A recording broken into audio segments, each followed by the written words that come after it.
All right, everyone, good to see you here. We've got one game left of college football in 2020-21.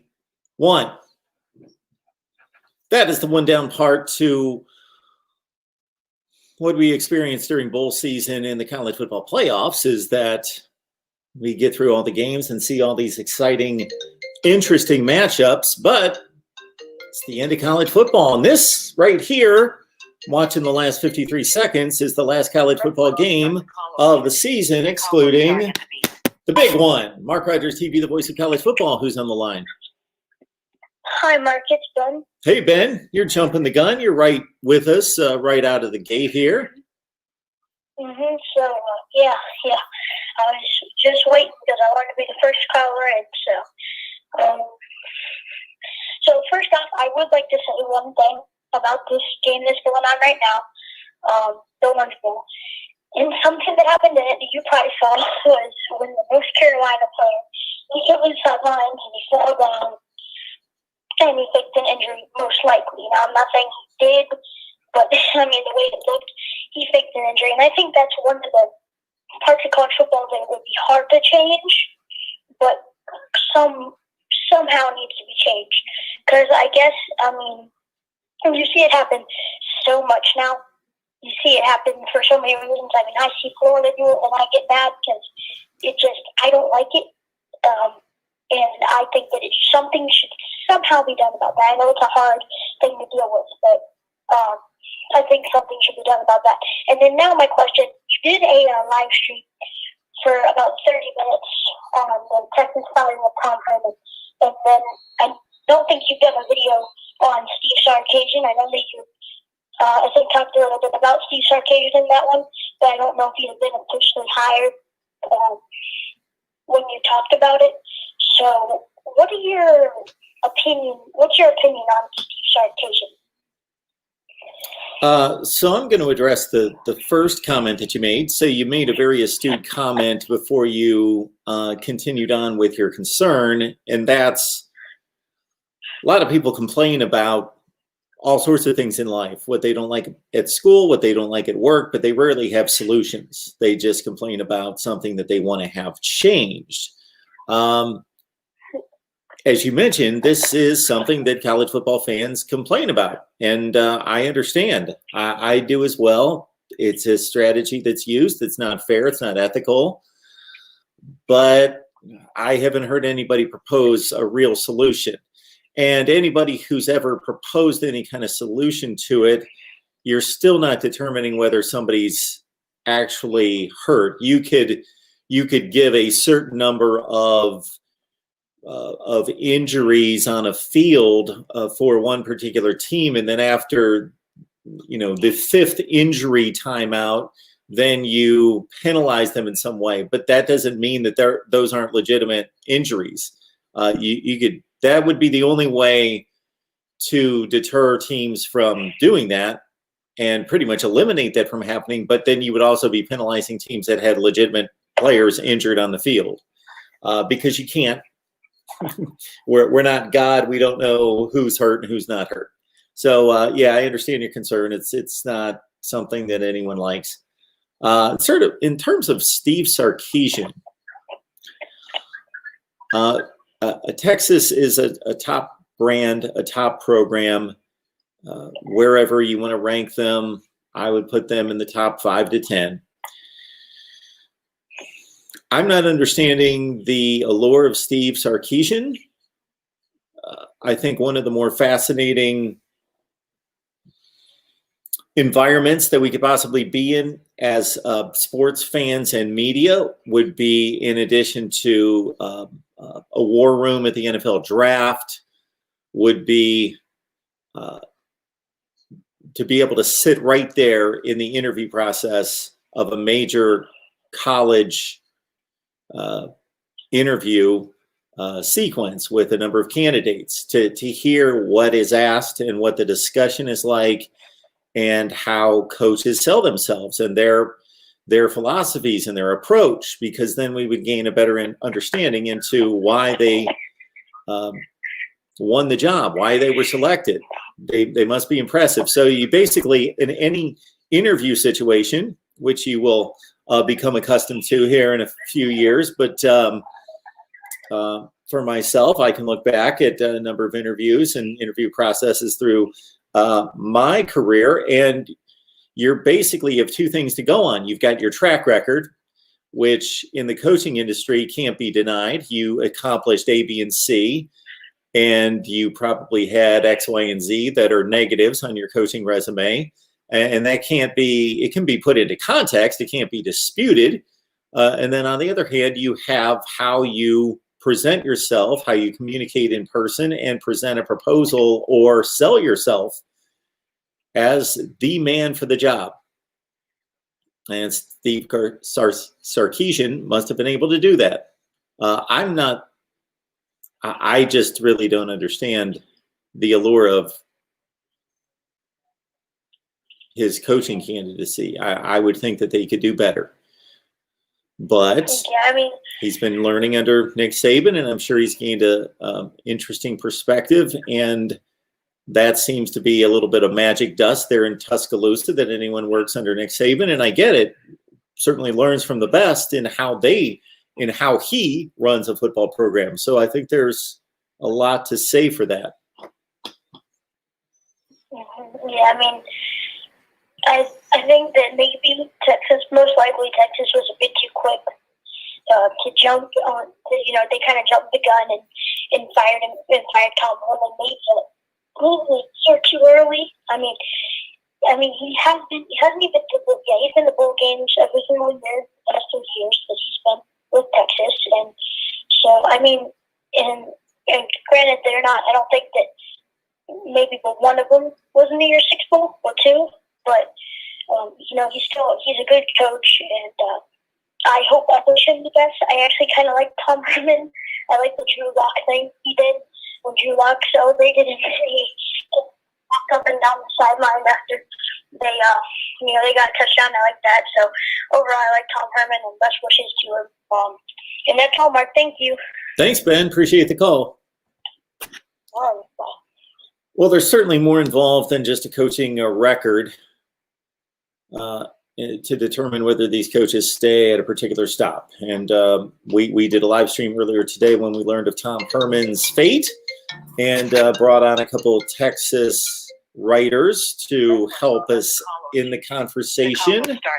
And there are two things that have surfaced, and I don't know the validity of either one, but there are a lot of Texas players, current Texas players, and former Texas players that have indicated on social media that they don't care much for Tom Herman.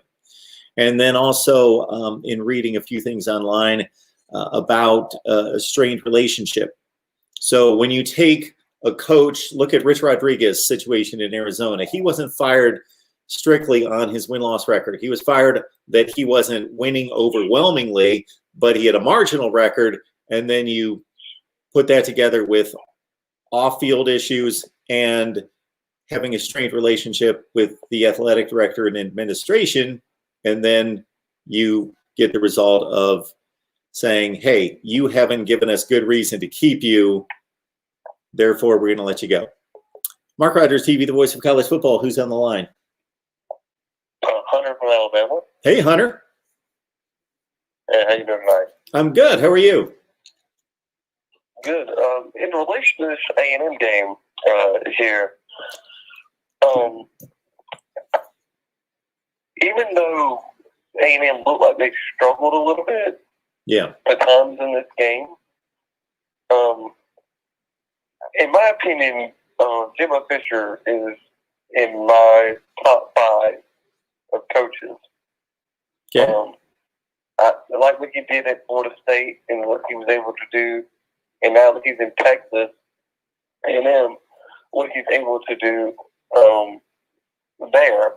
And especially on the recruiting trail, the last 2 years, he put together 2 very good classes. And I think, if he's going to be, they're going to start to be here in the next year or two. They're going to be a big force to reckon with in the West, in the SEC West. Well, it looks like it.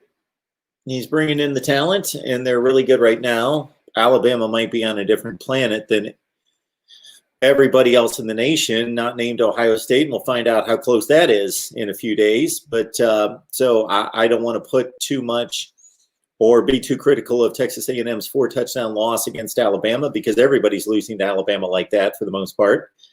But yeah, Jimbo Fisher's an outstanding coach.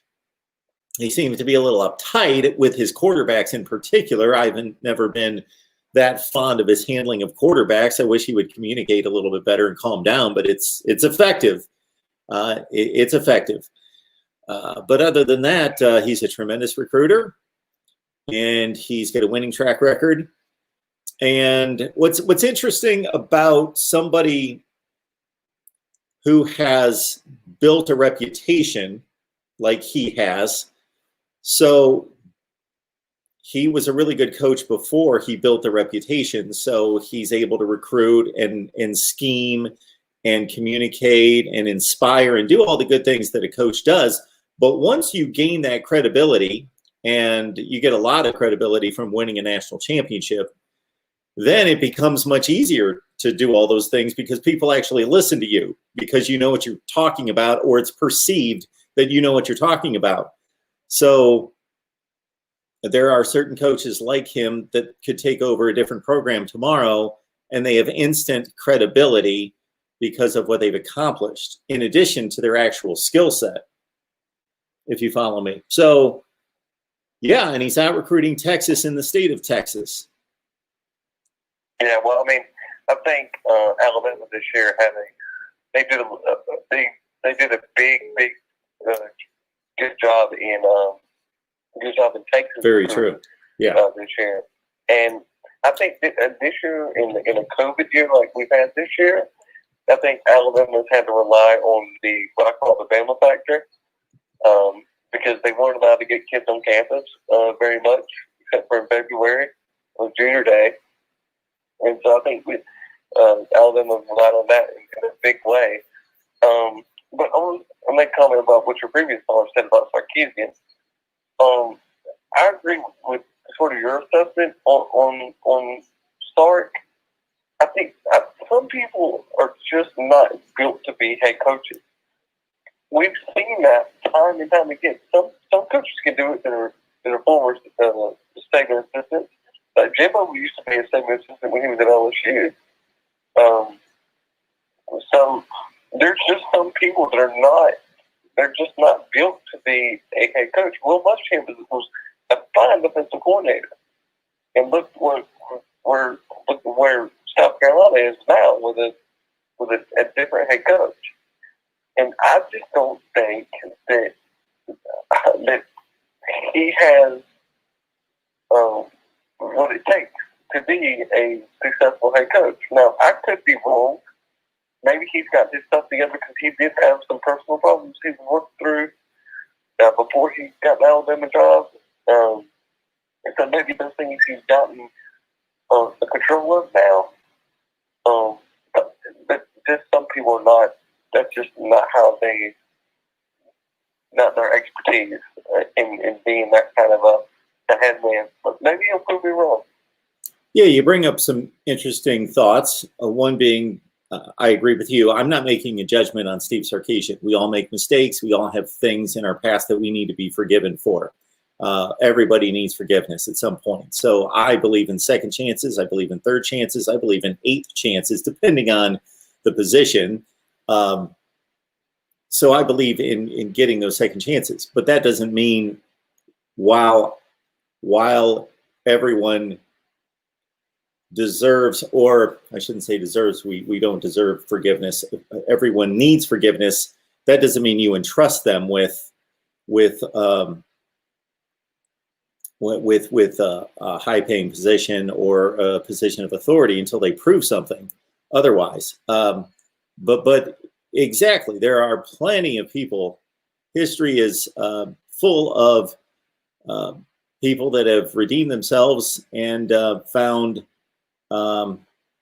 ways of correcting their issues and then going on to do great things. The other point of it is it's almost like what you're pointing out is the difference between being a teacher or instructor and then being the the principal or the superintendent or the administrator. Just because you're a good teacher or instructor doesn't mean that you should be a leader at that level. What's that? So that's a great analogy. I didn't think of that one. Well, yeah, exactly, because there are coaches that are just football coaches. They communicate well. They know the game. They know the techniques. They know everything to coach football to a position, a particular player, a unit. They know the game inside and out. But once you become a head coach, you're less coach and you're more leader, administrator, CEO, and that's a whole different position. Yeah, and I can understand the itch of wanting to be a head coach, and you know, and I hope he does well. I really do. I think that he's a great offensive mind, and maybe he builds. I would love to see Texas back to where Texas used to be back when Mack Brown was the coach. I would love to see that, but I'd like to see those big brand names, be good, and make college football more interesting. So, yeah. I'm just a college football fan. I might be an Alabama fan, but I'm more of a college football fan in general. And I would like the Michigans of the world and the Texas of the world and the Nebraskas. I would like those teams to be good. It makes college football interesting. But unfortunately, in this era, that's not what the case is. And maybe, Sark would turn that program around. Yeah. Based on what he accomplished at USC in Washington, that's not the type of track record or resume that should make him a prime candidate or the target of a school like Texas. What he has accomplished or learned or added to his skill set in leading an organization since he's been under the tutelage of Nick Saban, they must be banking on that, because the coach that was at Washington and USC, it's not like he was a disaster. I'm talking about on the field success. He was decent. He was okay, but he didn't earn anything past those two jobs. That's for sure. So we shall see. Yeah, for sure. All right, Hunter, anything else? No, but I appreciate you taking my call, and I'm glad that I found your show. I really enjoy it. Well, I'm glad you found it too. We appreciate you calling. Thanks, Hunter. Have a good night. All right. Mark Rogers TV, the voice of college football. And we will just, you guys produce the show. And I say that in a good way. I want you to produce the show. We take calls as long as you want to take calls. And so you guys, whatever is on your mind, that's what we're going to talk about. Mark Rogers TV, the voice of college football. Who's on the line? Did I screw that up? Press 1 to start the call. The call will start at the beep. Hey, it's Mark. Who's on the line? Hey, Mr. Mark Rogers, it's Ballard. Happy New Year. How you doing? Ballard, Happy New Year to you. What's going on tonight? Yes, sir.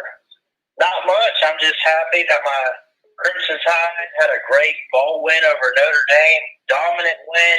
Looked like themselves, like they've looked all season. And they're headed to Miami to play the Buckeyes. I think it's going to be a really great game. And I wanted to give my thoughts real quick. I saw the news break today about the whole Sarkeesian to Texas thing. And I saw a lot of stuff. I follow a bunch of Bama pages on social media, so of course I'm going to see comments from other fans. And yes, it kind of sucks to lose a coordinator like that, because Steve Sarkeesian is arguably one of the best offensive minds in the country, and everything that he did for Alabama last year with the offense and Tua's final year, and what he's done to help Mac Jones and Smitty. What we're seeing is probably the best football team we've seen in a long time for Alabama. But Bama fans are uppity, and I get being upset, but I think we should be congratulating Sark and everything. And he really deserves a head coaching job somewhere. Now, I heard rumors a couple weeks ago that he would probably take a job somewhere, actually at Auburn. Then they hired that Harsin, I think is his name. Yes. So I said, well, it's not going to be Auburn. I was really surprised, not that they let Herman go, but then they automatically Sark takes that job. Like my eyes lit up, but I think it's a really great hire, obviously. Do you think he'll be enough to maybe actually make Texas be back?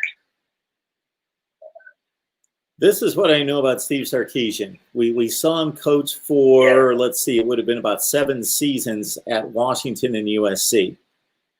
And, you know, I'd have to go back and really grind away at his record. I know what his record is off the top of my head. It was 42-35. But to look beyond that and see what he inherited at each program, certainly at USC, he inherited a program that was in good shape from a talent perspective. They got into some trouble from the NCAA and lost some scholarships.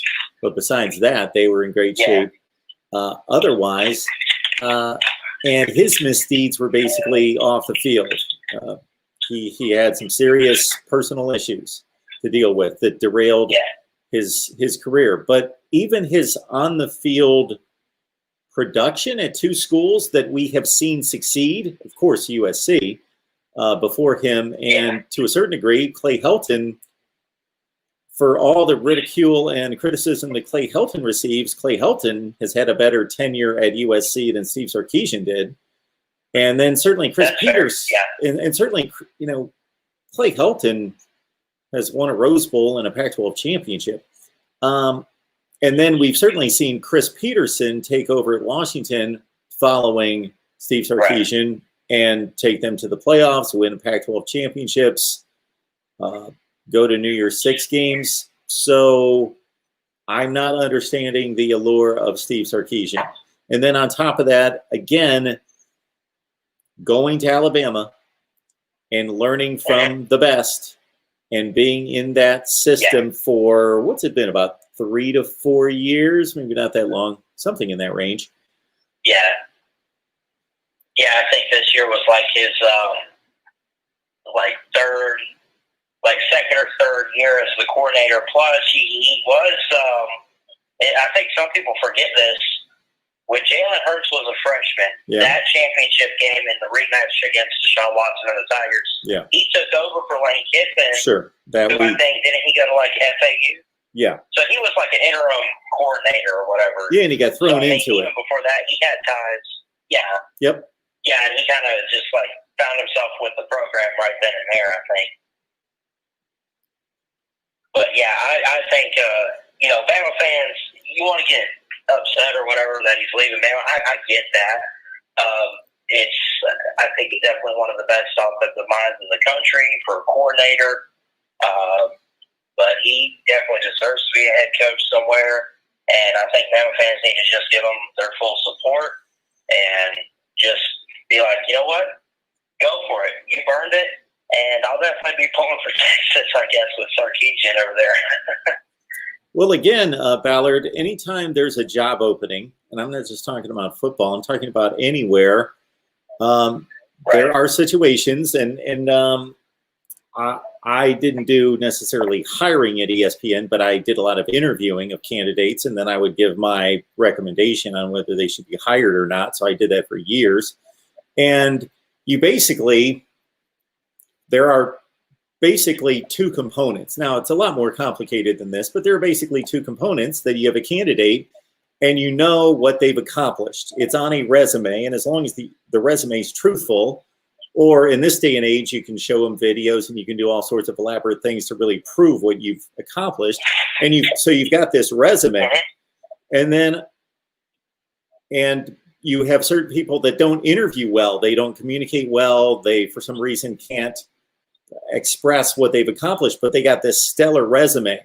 You know, let's say if for some reason Nick Saban wanted to go get a job at the next coaching vacancy, and for some reason he just, and this wouldn't be true, but he just didn't have a good interview.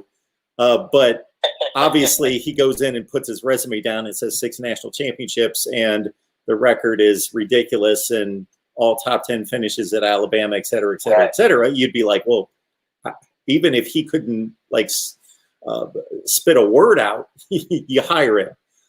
Then you got people that the resume might be a little shaky. You're like, oh, this is kind of thin. There's not a whole lot that's been accomplished here. But wow, this guy really explained his philosophies and his theories and how he handles people and situations. And wow, he's slick. So how much of that do we believe? But man, could he really present himself? And like I mentioned to the first caller, the two sports environments or situations that I would love to be privy to on the top of my head would be to be in a war room of an NFL draft room during the NFL draft, listening to them talk about players that they're considering to draft. And the other one would be, in this situation, it's a major, major head coaching job in college football. And I would love to hear coaching candidates being interviewed and what they're asked and what they say. I would love to hear that.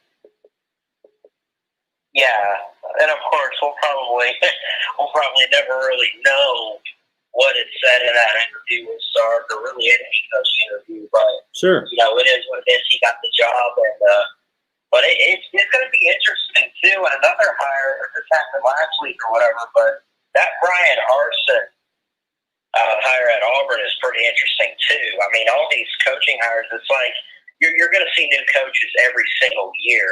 And I noticed that it's all these young, talented coaches that would come from, now, where was Arson at? Boise State or whatever.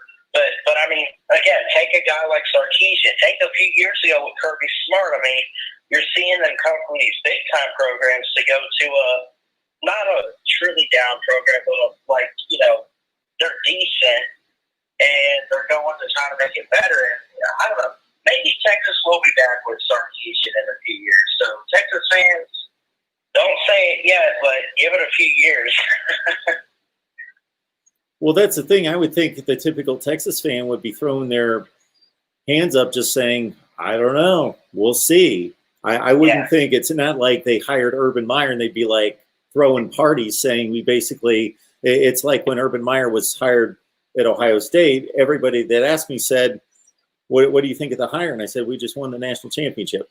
It's not like that kind of hire, but it's not like they just hired, oh my goodness, who would you say? I'm trying to think of a really bad coach with a bad record. But anyway, hired some complete mess.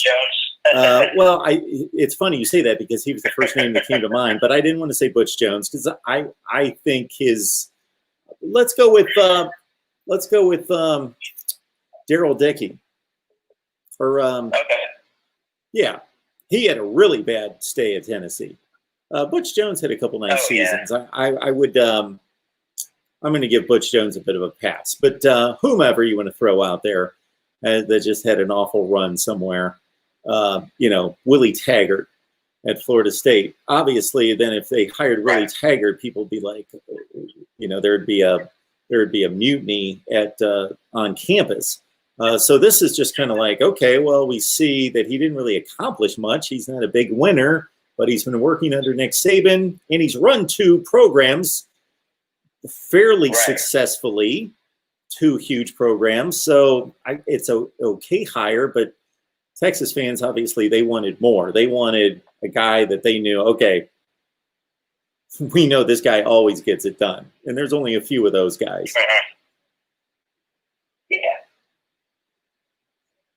Yeah, well, I'm sure that you give it a few recruiting classes and give him a few years. And I'm not going to sit here and say that he'll be winning championships, but hey, okay, at least the Big 12. I think Sarkeesian, you give him some time, he'll be winning you the Big 12. And I don't know, maybe Texas is finally, because we keep talking about it, they've always, like, the past couple years, they've been right there, but then a team trips them up. They could make it to the playoffs at some point, but we'll see what happens. But well, anyway, Mark, I hope you had a good. Go ahead. Well, think about this, Ballard. They're not going to give him too much time. They gave Tom Herman 4 years, so they're not going to give him too much time. That's true. He's not taking over a program that's a mess, that's void of talent. Right. Their roster's full of top 5 to 10 recruiting classes. They expect maybe they'll give him one transition year, but by 2022, he better be in the Big 12 championship game competing for a playoff spot, I got to think. Yeah. Okay, in that case, yeah, I would agree. Because, I mean, Texas recruiting is great. They have all this talent year in and year out, but they just have inconsistency, I think, is what it was with Tom Herman. If Sarkeesian could be consistent over the next 2 or 3 years, maybe there's a chance for him. But anyway, Thanks for taking my call, Mark. Thanks, Ballard. Happy New Year. Happy New Year to you. And hope you have a good night. Appreciate it. Press 1 to start the call. All right.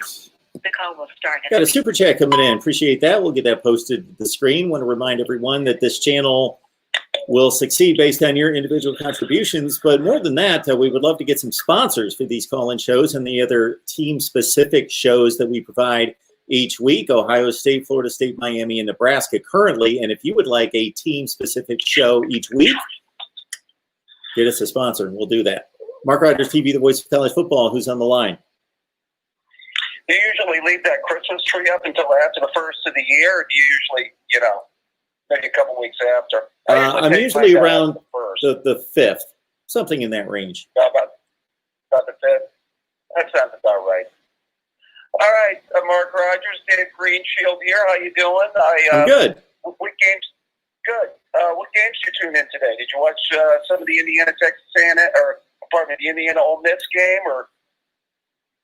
Yeah, so I watched the first half hour of that Kentucky-NC State game, and then I flipped over to Ole Miss and Indiana. That's the game I wanted to see start to finish, so I watched that entire game. And I didn't see a whole lot of Iowa State and Oregon, and then I watched what I tend to do, unfortunately, is I get to working on things, and I got the game on, but I'm trying to get stuff done for this deal. And so I had the Orange Bowl on, but I'm not going to say that I was locked in on it. And I DVR everything. I DVR all the games. So if I want to go back and watch them, then I do.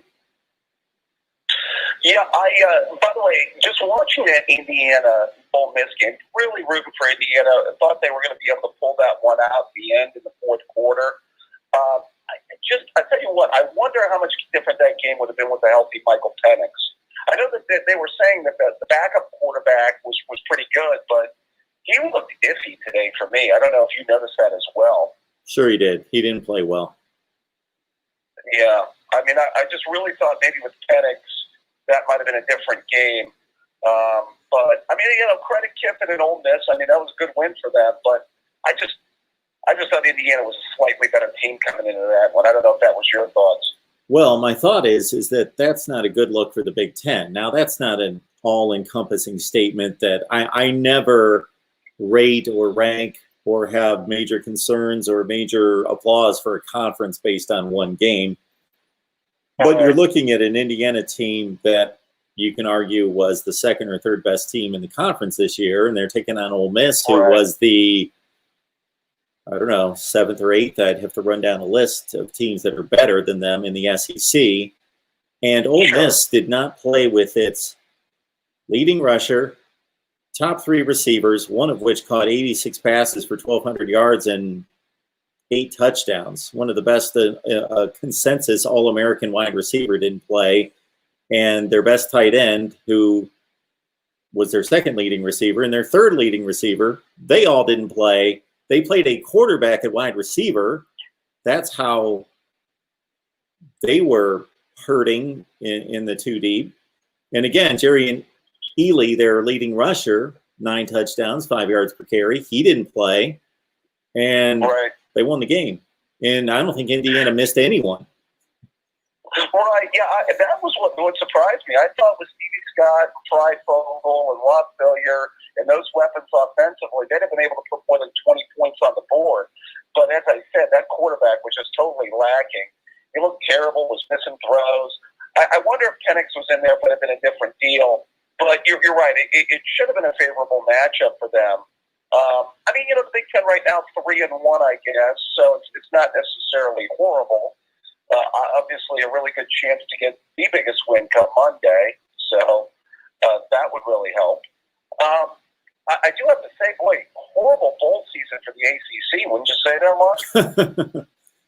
Yeah, that so working out? I like to put everything into context and not just throw out a record, but I don't know that I need to put it in context. 0-6 is 0-6. So this game tonight, actually, I would consider to be a positive performance for the ACC.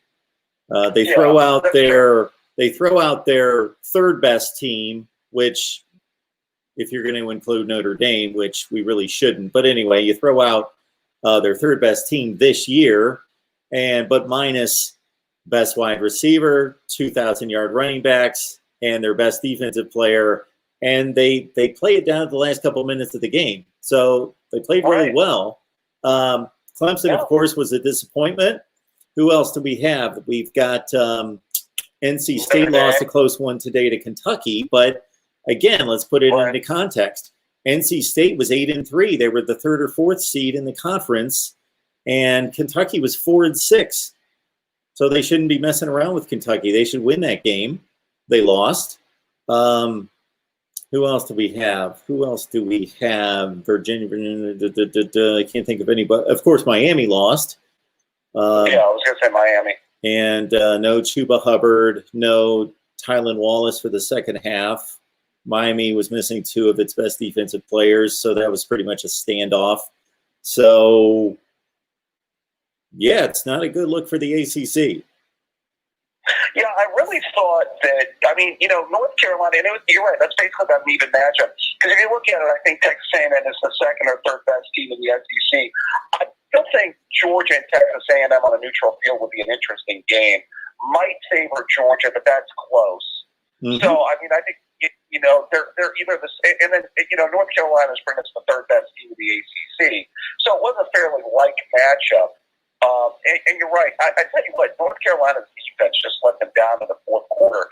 That was a terrible tackle on that running back for that long touchdown. It's a total missed tackle on that play. I don't know if you noticed that, but talk about not wrapping up. Yeah, it was bad.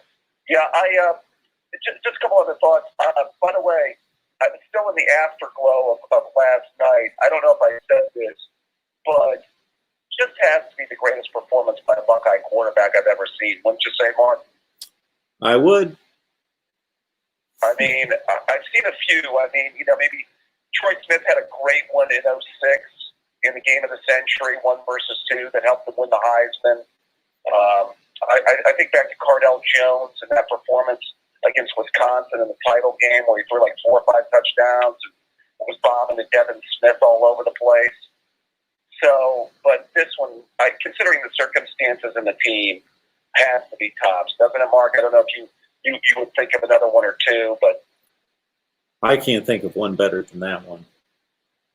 Yeah. I just just considering the team and circumstances, I don't even think it's close.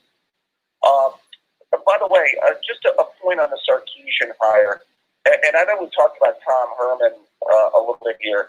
I really thought they were going to keep him. I thought they were going to ride out another year with him. And I found it interesting what your Texas person said on the cast that you had today. I just thought that with the situation there, that they might give him another year, but they let him replace some of the staff. And I think they just looked at the losses, though, Mark. And he did make a good point. This was a team that lost three games by a possession or less. But they lost the teams that they should have beaten. Maybe you can excuse the Oklahoma loss, but losing to Kansas State and then losing to Iowa State, although I tell you what, after today, that Iowa State loss does not look maybe as bad as we thought it would be. And believe you me, somebody is going to back up the Brinks truck for Matt Campbell. Wouldn't you say, Mark? Yeah, I think they will. That's the one name out there that I'm just waiting for somebody to pluck up, which of course he needs to. He's in a situation now where he's built a nice little program there, and so he can be very choosy about where he wants to go and how much he wants to make and what type of situation he wants to be in. Right, but then there's a ceiling there at Iowa State. Would you say, Mark? If he really wants to take it, to the next level. And see if he can put together a true, playoff championship team. he's going to have to get somewhere else, I would think. Well, yeah, But that's not what I'm saying. I'm just basically saying that no. if he had gone to Iowa State and put together a nice little string of 7 and 5 seasons for a program that usually wins 2 or 3, and people were impressed with that, as they would be, and then an Auburn job opened up, any coach that wanted to advance would just run to the next big job or any big job that opened up. He doesn't need to do that if he's not comfortable with the situation, the environment, the people he's working for. He can pass on it and wait for the one that's right. Sure. Yeah, it almost seems like he's in a almost write his own ticket kind of position right now. I would as far think as so. that goes. Yeah. I mean, it's just the last point on the Herman situation, though, too, Mark. I think those bad losses just killed him. I mean, was your feeling? I mean, were you taken back by this today? Just bottom line, I didn't hear your thoughts. I mean, did you think they would give him one more year, or did you always have the feeling? I'm sorry, that this was kind of a do or die year for Herman? Because I mean, all things being equal, having his quarterback for another year, having a roster that, according to the 24/7 Sports Composite, was top 5 in the country. And I think maybe catching Oklahoma in a year where Oklahoma's maybe not, although they closed very strong, certainly early in the year wasn't as strong as they've been in the past, he was right to win the Big 12 this year. So, I mean, I don't know, just, kind of final thoughts. Did you think this was it for him this year, or are you that shocked by this? I didn't get a chance to hear you. Well, I'm never shocked by these things, but I thought that he was going to be back for 2021. I thought he did enough, not that it met the standard at the school, but he did enough to buy himself another year, especially since he cleaned house and hired 2 new coordinators to start 2020, and then 2020 has turned out to be what it is, which is not a true, complete season. So I thought that they would bring him back. Yeah, I thought so too. I think that I heard what your one Texas, person had to say. He had mentioned something about them losing the recruits, and I know I've mentioned that to you before. Yeah, I've never seen Ohio State get this much talent out of Texas in the past. And, they've got other schools coming in to get that Texas talent, and I think losing that major recruit as the quarterback for 2022, yours, was a really bad loss, especially considering you had him committed and then he flips. So I don't think that was a good sign. I think Sarkeesian isn't a bad hire. I mean, I think that there's something to everybody wanting to find that innovative offensive mind nowadays, especially in the brand of football that we're living in. But at the same time, it's, Ryan Day obviously took over an ideal situation at Ohio State. I think, obviously there's going to be some talent there, but I mean, I still don't know if this guy can put together staff and build that structure of a program. I mean, he did a solid job at Washington, but I don't know. I still have my doubts, Mark. I think this is a bit of a reach on Texas's part, and maybe they pressed the panic button. So, what's your final thought on that is? Well, basically, Tom Herman comes across to me as very capable. He didn't get the job done at Texas. I'm not defending his record. I've, if anything, have said that he's not meeting the standards that should be the standard at Texas, which for me is competing seriously for conference championships every year, meaning you're putting yourself in position to get to the playoff almost every year. He's fallen well short of that. I do think that from the recruiting standpoint, yes, Ohio State's gone in there. Alabama had a truckload of premier players come out of Texas this year. The interesting portion of the conversation we had earlier was Steve Helwick going through social media and pointing out a number of Texas players, current players, who obviously were in favor of letting Tom Herman go. Right. If you're reading right on social media that a player's happy and not saddened by his coach leaving, then those are things that we can't account for. We sit here and look at the record and the conference record and who did you lose to, and are you not competing for conference championships, and we add it all up and put it into context. But Jimbo Fisher had a bad situation where there were soured relationships at Florida State.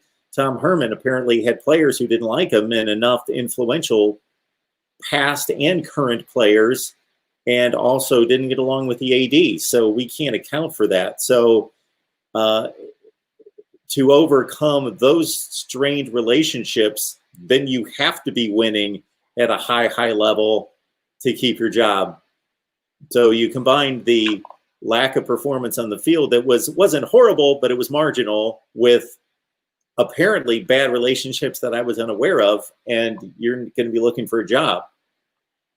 Right. Well, and some of these coaches, who had a lot of success, have also had a situation like Mack Brown got a fair amount of time at Texas, though. To be fair, he didn't win. Actually, didn't. How many conference championships did he really win up Not until many. 2005? He didn't really win. Really? He actually didn't win that many anyway. What happened with Mack Brown is he routinely lost to Oklahoma, and they would win the conference. Yes. And he would still finish with a really good record and a major bowl appearance. Like, he had a lot of 10-2, win the bowl game, go 11-2, finish 6th in the country, and it looks good, but he didn't win the conference. And then something like, I'd have to go back and look, I believe he only won the conference 3 times, and 2 of those times he then went on to a national championship game. So if we polled everyone that's watching right now, all 200 people, and what they remember about Mack Brown at Texas, they're not going to take the deep dive unless they're Texas fans. They know he won a national championship, and he took another team to a national championship game, and it seemed like Texas was always good. There you go. Right. But he wasn't knocking off Oklahoma. Right. Yeah, Stoops dominated that rivalry from pretty much 2000 to about 5-6 years there. From pretty much about 2000 to about 2004. He dominated that rivalry. It was just that 05 team, his national championship team, when Mack started to turn it around. Mack had a pretty good run from about 04 to 09. They won that great Rose Bowl game against the team up north, which was an incredible game. And it finished a great year there. And then, the dream season in 05. Then he hits on Colt McCoy again and has those McCoy teams. He beats Ohio State with a really good team in 08 and then plays them up for a national title in 09. And then, boom, you get the decline. And then what Texas keeps on doing, though, is they gave Mack Brown, that time of 7 or 8 years to build it up, but then they cycled through Charlie Strong. Now they're cycling through Tom Herman. And, Sark is not necessarily walking into maybe the most ideal situation in the world to succeed. And if you only have 3 years to win a conference championship or 4 years to win a conference championship, that may be being set up for failure. Okay, so I'm looking at Mack Brown's record right now. And Mack Brown only won the conference the 2 years that they went to the national championship game. Right. Well, he had a case in 08 to play for the National. Remember, that was an odd year. Well, yeah, they got ripped off.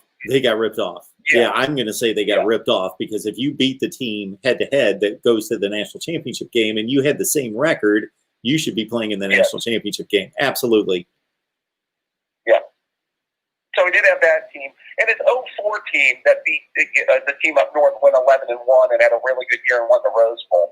So you'd have to throw that in the basket of really, really good teams he had. Well, I'm not saying he didn't have good teams, but it pretty much is exactly what I'm laying it out to be, that he had a lot of those kind of seasons, but he wasn't winning the conference. That team that beat Michigan finished 4th in the country, but they didn't win the conference. Right. They went 11-1. They obviously lost to Oklahoma. That was the Oklahoma team that lost to USC in the national championship game.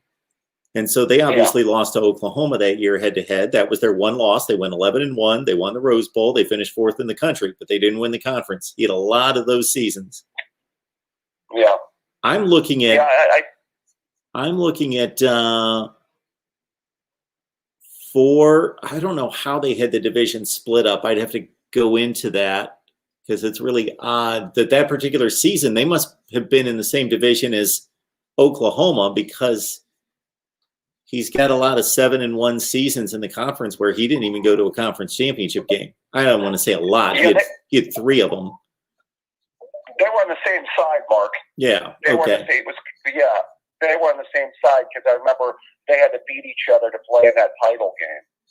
Yeah, and the North was awful. That the Big 12 had an issue going on there for a while. You could go through, and I'm sure you remember this. Oklahoma and Texas were top 5 to 10 teams in the nation. They're battling for a division championship. And then there's a number of seasons in which the North winner was Colorado when, Gary Barnett was there. And there were some ugly, ugly conference championship scores. Like Texas beat Colorado one year like 70-3 in a conference championship game. Yeah. Do you know the quarterback in Colorado was for that team? It wasn't our buddy Joel Klatt, was it? Indeed it was. Okay. 05. 05. Yeah, he's the quarterback of Colorado. Yeah. That's crazy. Yeah, I mean, I think that, Mack was also a victim of his own success because his last 4 years, they were like, he built it up. And then they had that decline from 2010 to 2013, and it was like, see ya. So, yeah, I really wonder if Sark is set up for success there. I mean, again, I think there's still some talent on that roster. Obviously, they know they've got money down there. They know that they've got the recruiting base. They know they've got all that. But, again, as a coach, unless you can prove that you can build staff and build a staff that not only can recruit but can develop the talent, that's all. That's a big. When you can do that, that's when you win big in college football. If you can't get to that level, then you're just destined not to succeed. So there you go. Yeah. All right, Mark. Well, a pleasure as always, my friend. And I must say, I'm going to close out with the Go Buckeyes. And you have a good one, my friend. Thanks, Dave. Take care.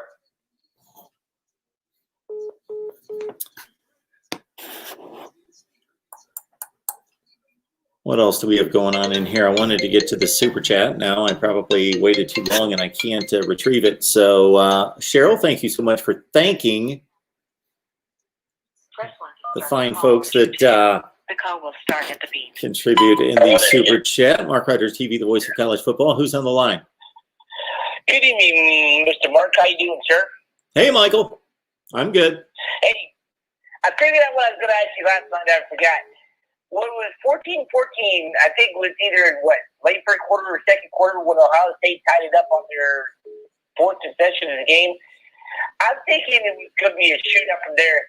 But I wonder what decided for Ohio State to start ratcheting it up instead of saying, straight score for score. Let's just go ahead and knock it out. What caused them to decide that?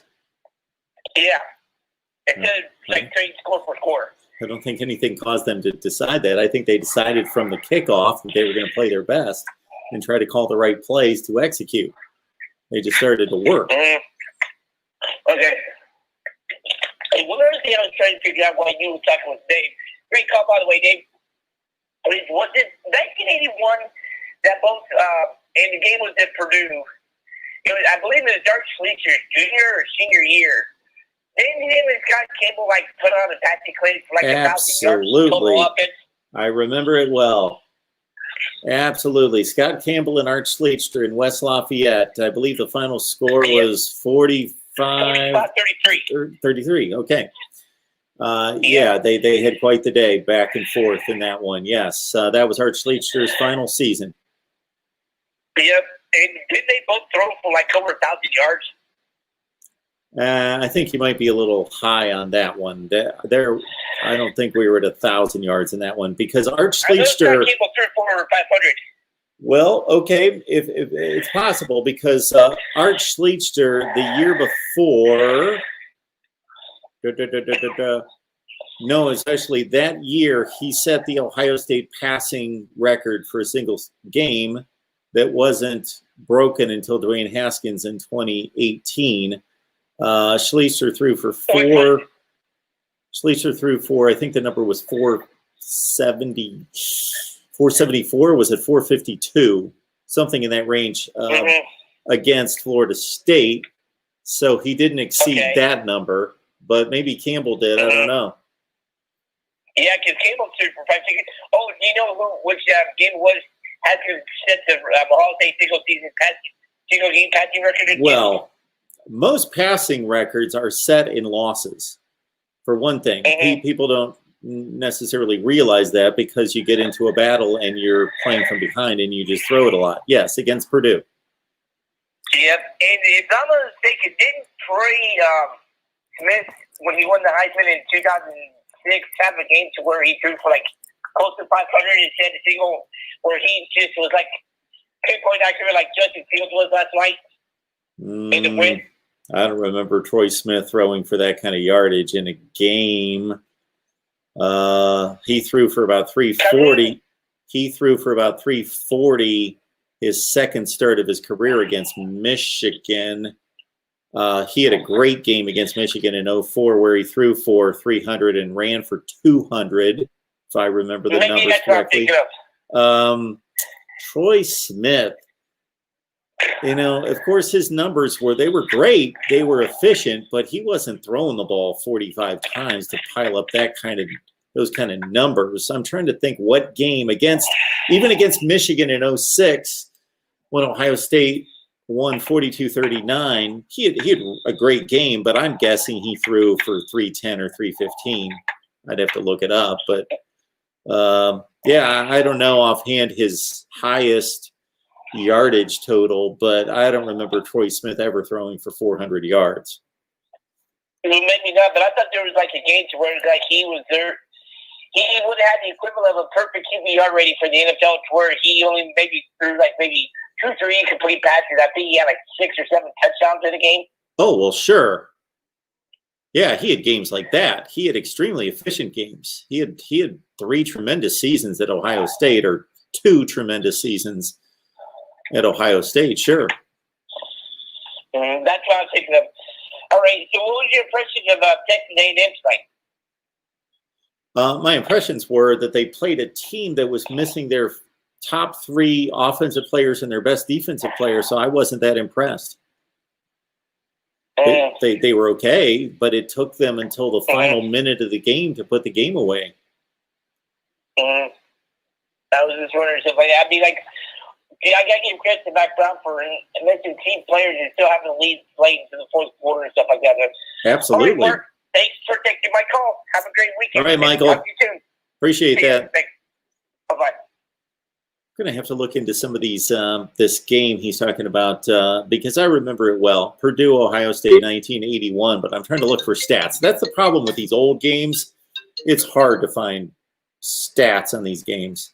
But Art Schlechter didn't throw for that kind of yardage. I'm guessing he threw for like 380 in that game. Let's see if we can. Mark Rogers TV, the voice of college football. Who's on the line? Hey, Mark. Hey, Dominic. How are you? I'm doing well. How about you? I'm good. What's up? Nothing much, really. I just, I really enjoyed that Texas A&M North Carolina game. Yeah, it was a good game. Yeah, definitely. And the Texas A&M quarterback, I forgot his name though. Kellen Mond. Yeah, Kellen Mond. He played pretty decent overall that game. Yeah, he's taken a lot of criticism, but he's a good player. Definitely, that's true. But I mean, what was going on with North Carolina? I mean, was there something wrong with their defense? There's been something wrong with their defense the whole season. This is nothing new. Actually, them giving up 34 points for most of the game until that last touchdown, I was thinking that their defense didn't necessarily play a horrible game, especially since they were missing their best defensive player. Oh, the best defensive player? Yes. Who would that be? Chaz Surratt did not play. Oh, wow. I'm guessing he was out with an injury? No, he decided to opt out of the game. Oh. Oh, okay. Yes, North Carolina was without their two best running backs, two of the best backs in the nation, their best wide receiver and their best defensive player didn't play. Oh, wow. All right, well, you have a good night. Thanks, Dominic. Appreciate it. Oh, trying to catch that call. Just call me back. There we go. Press 1 to start the call or 2 to dig. The call will start at the beep. MarkRogersTV, the voice of college football. Who's on the line? Hi, this is David. Hey, David. What's up? So I got two good questions. Okay. So last night, Justin Fields had a great performance. Of course, one of the best we've seen for the Buckeyes. So what do you think, due to his performance versus Trevor Lawrence's performance, what do you think that that'll change the rankings of the Heisman winners, and what do you think will change going into the draft? Like, will we see Justin Fields get a higher placement in the draft due to him playing through that injury? Well, first, in regards to the Heisman, that's a regular season award, and those ballots were signed and sealed and already submitted. So that game has nothing to do with the Heisman. And back to the draft, what do you think that Fields will this game help him getting into the draft, maybe even getting that number one spot? Well, I think that it shows that he can be faced with a situation where on a big stage where a lot of people were doubting him, where he had not played well the previous game, and there was a lot of criticism, a lot of questions, a lot of doubt, and then he takes that kind of shot that he did in the second quarter from James Skalski. We'll never know the extent of his injury, but I'm sure that NFL personnel people will certainly be talking to Ryan Day and others during the scouting process and preparation for the draft to find out exactly how hurt, he's going to have to go through, not just to make sure that he's healthy, but I'm sure that they're going to be curious as to how hurt he was and how painful that was for him to endure to go out there and play, because that was, I want to temper my words. I don't want to go too crazy here to call it heroic, but from a football standpoint, it was heroic. To be able to play under those circumstances and to deliver the way he did. I think we should also understand, though, that scouts and personnel people in the NFL look at these things differently than we do. Certainly, they're impressed by what they saw, but they're also certainly, they have a lot of measurements that they're going by and things that they'd like to see on tape. I heard Trent Dilfer mention to Colin Cowherd a few days ago before that Justin Fields performance, because Cowherd made a comment that Justin Fields was not in Trevor Lawrence's class and that Lawrence was going to be a tremendous NFL player, and he just didn't know about Justin Fields. He seemed a bit shaky. And Trent Dilfer basically said on tape that Justin Fields is just as good as Trevor Lawrence, and most NFL personnel people had that opinion of him, and that was before last night's performance. Of course. Also, going back to Ryan, Coach Day, because of his success in his first 2 years with the Buckeyes, of course, leading us to the top four last year, and then now leading us to a college, the championship playoff, all that kind of stuff. him getting us to a playoff and championship appearance this season. What do you think that this basically tells us Buckeye fans for the future? Like, what kind of sign does this give to us? Because, I mean, of course, in his first 2 years, he's done so much. And how do you think he ranks up against other Buckeye coaches? Well, there are nothing but positives to take from what Ryan Day has done thus far. He's lost one game. That was a questionable loss in which they generally outplayed the opponent last year. Otherwise, there are very few negatives that could possibly be pulled from his 21 games as head coach at Ohio State. Now, there's a significant difference between what he's accomplished and what Urban Meyer accomplished, in that when you look at somebody like Urban Meyer, you see that he pretty much has proven, and there's nobody like him to this degree. Nick Saban would be in the same class, but he's only done it 2 places, where Urban Meyer has shown that he can show up at 4 different schools, basically turn them around and make them winners. So he can go anywhere under any circumstances, any situation, and make them a champion. Nick Saban, of course, did that at LSU and now at Alabama. That's something Dabo Swinney, for as great as he is, hasn't proven because he's only been at one stop. So Ryan Day was given the keys to a program that was humming at a good pace as it was. Now, he hasn't screwed it up. He's coached extremely well. His recruiting continues to be exceptional, but he didn't have to build it himself. So that's the distinguishing quality. Jim Tressel took over a fairly talented roster, but they had underachieved for a couple years going into. So there was something that he built, something he changed, a culture. He turned around the rivalry with Michigan. There were certain things that had to be changed. Ryan Day just had to keep this thing going. And I'm not saying that that's easy. It's not. But he was given one of the 3 best programs in the country. Keeping with Coach Day, of course, I'll keep this quick. But with him going into this championship, of course, playing against number 1 Alabama, who is just a tremendous organization, do you think that he may have something to prove as a new coach? This is his 2nd year of head coaching a top 3 school. Do you think that this might be his way of proving himself to college football? And then, even though I'm a new head coach, I think we definitely deserve to be here. Well, I think any person who's driven to the extent that these coaches have to be driven to excel at that level have all sorts of incentives and motivations. And until you've won the national championship, that is a driving force in and of itself to prove that you can win one of those.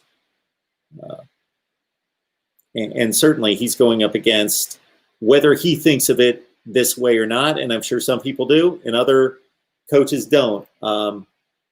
Some coaches go into this type of situation and just think, I am preparing my team and I'm game planning against Alabama, and I'm trying to break down their strengths and weaknesses and figure it out. It's got to run through some people's mind. I'm not going to say that it's running through Ryan Day's mind, but that he's coaching against what many believe is the greatest coach of all time. And so, yes, to prove himself in that capacity, I liken it to Bill Belichick's matchup with Sean McVay in the Super Bowl 2 years ago, where he put together a defensive game plan that held the Rams to 3 points, and we left that game with a lot of people saying, there it is. Belichick's a genius, and Sean McVay's a really good coach, but he got schooled. And Ryan Day doesn't want to walk away from this situation having those comments ride over his head. Of course. This is my last question, or last comment, I would say. But do you believe, going into this game, that with Justin Fields, of course, he is injured, and of course we don't know the extent of his injuries just yet, but with him injured, may not be able to play full strength, but definitely with that drive, do you believe that the Buckeyes have a great advantage with their strength and not only their physical strength, but their mental strength and their morale. How do you think that the Buckeyes will favor against Alabama? I think that's $1 million question, because on one hand, it could be argued that this team was so laser focused on getting back to this point, playing this team to avenge what happened last year, that they might be spent, drained, that they laid it all on the line. They gave everything they have. They just dropped it all on the field. The other school of thought would be they're 20-year-old kids and they are resilient. They need a few days to recover. They don't have to turn around and play in 3 days. They've got time to refocus and put this in the past and re-energize and get ready for the next one. I thought that was certainly an interesting thing to observe in the first playoff when Ohio State faced Alabama as a heavy underdog, and that's the first time there was this huge obstacle in postseason play in college football, and you get past it, but you still had another game, and that's the first time that ever happened. And they certainly were up to the challenge to do it again, as has every champion since then. Especially, but there's only been a few that had to face, certainly Clemson in facing Ohio State last year, the Ohio State-Alabama situation in 2014. There's only been a few close ones in semifinals that really must have taken something out of that particular team. So you're asking the question that we can only speculate about.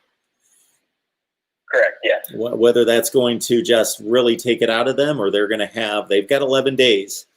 Fortunately, they don't have, and this might be one of the big reasons why, the one part of me that believes decisions are made for the right reason believes that maybe this is one reason why there's 11 days between the two games to allow these student athletes to re-energize and refocus.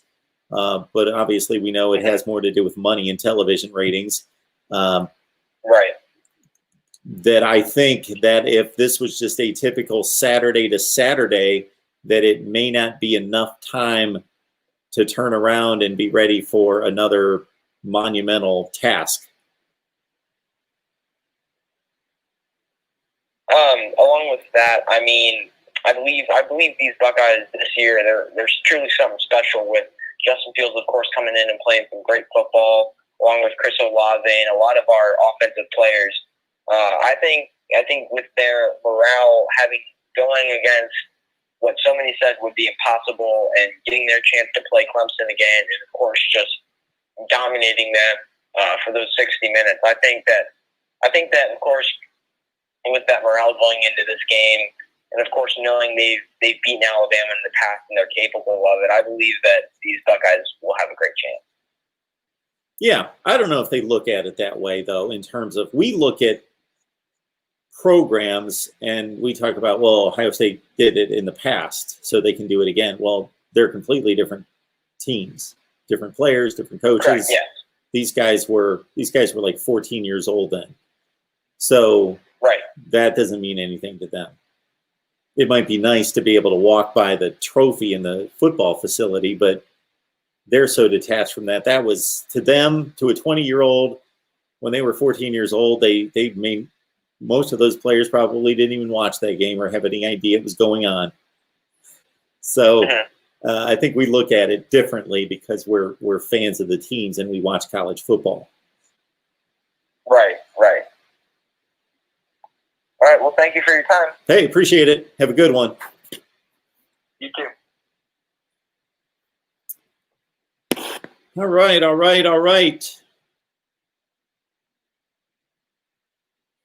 What do we have here?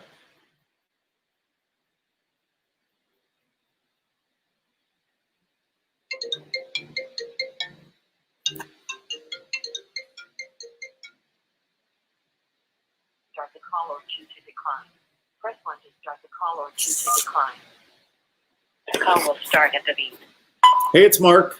Who's on the line? Hi, Mark. It's Jeff. Hey, Jeff. Thanks for calling. Mark, What's going on? Happy New Year to you. Happy New Year. To you, sir. Thank you. Appreciate that. I tried to stay up for the show last night, Mark, but I was so whipped from cheering and jumping that I fell asleep. Oh, and I know. At 4 o'clock, and you were just going off. Oh, my goodness. Yeah, we sat here for about 3.5 hours, which was a joy to do. That's why I'm here. But, yeah, I was a bit drained myself after talking to everyone for 3.5 hours. But, again, no complaints here. It was a good time and a great turnout. Well, it's a pleasure to talk to you, Mark. And I saw somebody in the comment section earlier say maybe we lost an offensive lineman to Florida State in the transfer portal. Did you hear anything of that? I did not. Don't know anything about that. Okay. All right. I'm hoping that one's not true. But anyways, Mark, I was going to just ask your opinion on this. Justin Hilliard, I mean, you got to give the guy his due. He's worked his tail off. He's just dedicated himself. And I'm really hoping he's in there, especially with a running back like Harris, and maybe play Barry Browning. He looks like he can rush the passer, get him on the edge, and bring some heat. And I want your opinion on that at first. Well, I like the Justin Hilliard story in that here's a guy that was a 5-star, much of expected of him. Was a bit disappointing, didn't live up to expectations. Some of that had to do with injury, and now here he is in his last go-around, and he made some really stellar plays in that game against Clemson in particular. So that's just nice to see, because by all accounts, when a 5-star doesn't work out, I think people make assumptions that they didn't work hard, that there was something wrong with them, that they didn't try, that they had off-the-field issues, that football wasn't important to them. And we've discussed him on our Ohio State show a number of times, and it doesn't seem to be the case at all with him. He's been hit with injuries, and he has just other people have been really good that have been in the mix at linebacker and along the defensive front, and it just didn't work out for him. So it's good to see him contributing at a high level now. And then, Mark, a big shout out to Coach Stud with the way he's developed that offensive line with NPF, and even is the guy's name Matt Jones last night that was filling in for Harry Miller. I mean, those guys were just they were just clearing lanes for it looked like a bowling alley for Trey Sermon. Oh, the run blocking in that game for Ohio State was phenomenal. It was tremendous. I don't know what else can be said about it, both from a physical standpoint, but as you well know, that offensive line unit takes more cooperation and coordination in assignments than any on the football field. So it goes beyond it. There's a lot of coordination up front, and there's a lot that has to be determined, especially against a Brent Venables defense, to be prepared to change your assignments on the fly. And they were up to the challenge. Not only did they run block that well, but to consider those deep shots that Justin Fields took, and especially after he was hit and was injured, for them to provide the kind of protection that's needed for those receivers to run 60 yards downfield was a tremendous, they gave him a clean pocket many of the times that he was back to pass. And even when Mayan Williams was in, Mark, he did pretty good, I thought. Yeah, you're talking about a freshman. Yeah, certainly that was a situation with Master Teague out that I thought about fairly early in the game. Once Trey Sermon got lathered up and started taking these carries, I thought, is he going to carry every time they run the ball from the running back position? But, they brought in Mayan Williams, and for a guy that had not carried in meaningful games against good teams when the game was close, he certainly stepped up and performed well. Well, Mark, we're up against a great team. There's no doubt about it. But, Mark, you may have fooled me. I thought I might have heard you say once you might be over 50. You just don't look it like I do. But I remember the 1980 Rose Bowl when we Sure. were up against Charles White, USC, and Anthony Munoz and Ronnie Lott, Dennis Smith. I mean, Yeah. you're talking a loaded team. Oh, I know. And then against Miami. Then against Miami in 2003. So one last thing then, Mark, I'm glad they use the tight ends more. I hope they do that. But I'm kind of hoping one of these freshmen, a third receiver emerges, like the last 2 years where you had a Lobby come out and then Garrett Wilson. And I'm hoping maybe one of these young guys will come through for us big in this game. And just your opinion on that. Well, I think Mr. Number 11 there would be the guy that could, that he would be the candidate to step in and deliver some big plays. He already has in that situation. He has. I'm waiting for Fleming and G. Scott to come through. So, but anyways, Mark, it's a pleasure to talk to you, and I hope you have a blessed year. And thank you for what you do. Well, we appreciate the call. Thank you so much for calling. Certainly call back anytime. Thank you so much. Bye-bye. Bye-bye. Oh, yes, the 1980 Rose Bowl, 17-16, and many people don't realize that Charles White, running for 183 yards, and basically got the ball every play of a 17-play drive, close to, it might not have been every play, but at least 15 of 17 plays, something ridiculous like that, of an 83-yard drive to win the Rose Bowl and go over the top for the game-winning touchdown January 1st of 1980. The guy clearing the way for Charles White for most of those plays and throughout that season was Marcus Allen, was a fullback. I always thought that was, I didn't realize in watching the game at the time, of course, you would never know unless you're some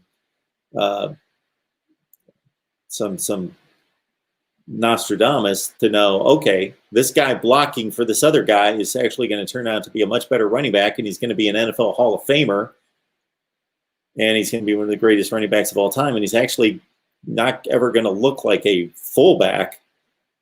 Marcus Allen never struck me as anything close to a fullback. He was a slasher. He was a glider. Beautiful runner, not top end speed, but just, a stride. But he was the fullback in that Rose Bowl. Our guy, Derek Shearer. Good to see him. Yeah, we work together at ESPN. What are you saying here, Derek? You're on the right channel then, as Mark Rogers is a huge fan. We both worked at ESPN together, and he is my man, even though I do not like your Buckeyes. Go BYU. 11-1 this year, Derek. 11-1. Can you repeat that, though, against a legitimate schedule? But I would have liked to have seen, for your sake, you beat Coastal Carolina, just to see what the committee would have done with that. But, of course, they didn't put Cincinnati anywhere close to the top four. And then Cincinnati goes out and performs like that against Georgia. And then after what we saw, Notre Dame against Alabama, I think we clearly have the two teams in the championship game that we should be seeing. Alabama's proved it all year. Ohio State, we knew, had it in them. They displayed it last night. But between Notre Dame, Texas A&M, Oklahoma, Cincinnati, now that we've seen them play Georgia, man, I would like to see a tournament between those teams. Put Georgia, Texas A&M, Notre Dame, Cincinnati, and Oklahoma. Doesn't really work out, 5 teams. Kick one of them out. But I want Cincinnati in that group just to see how they would play multiple games against the likes. But Georgia had opt-outs in that game, but they weren't. I took down, man, here's the deal, is during these bowl games, and I did a poor job of it this year because I usually just crank out video after video after video of instant analysis of these bowl games because I just take notepads of notes during these games. Just page after page after page. And then I never get around to cutting the analysis because I figure, it's a day and a half later, who's going to want to hear my take on Cincinnati and Georgia? But I wanted to grind down a little bit deeper into the Georgia personnel losses and what they really meant. Mark Rogers TV, the voice of college football, who's on the line? Hey, Mark, it's Ethan. I'm a student at Ohio State. Big college football fan. Love your channel. Hey, appreciate that. How you doing tonight? Good. So I had two questions. They're both pretty quick. First one is, you could talk about a lot of players for Ohio State last night who probably had their best game of the season. Josh Myers, Hilliard, Sevin Banks, and the safeties specifically.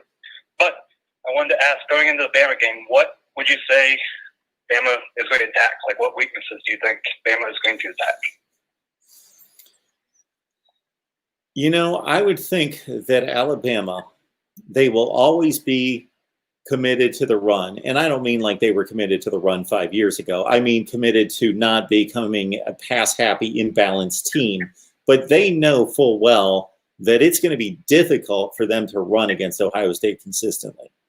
But they don't want to be deterred by that. They want to say, we're still going to run the ball for the sake of gaining yardage and being successful, but also for the sake of balancing the offense and showing you that we are not going to get into a situation where we're just throwing the ball 50 times. We're going to make you respect the run so we can play off of that, of course. But I would expect that they're going to be a little heavy on the pass side. Ohio State's so strong against the run.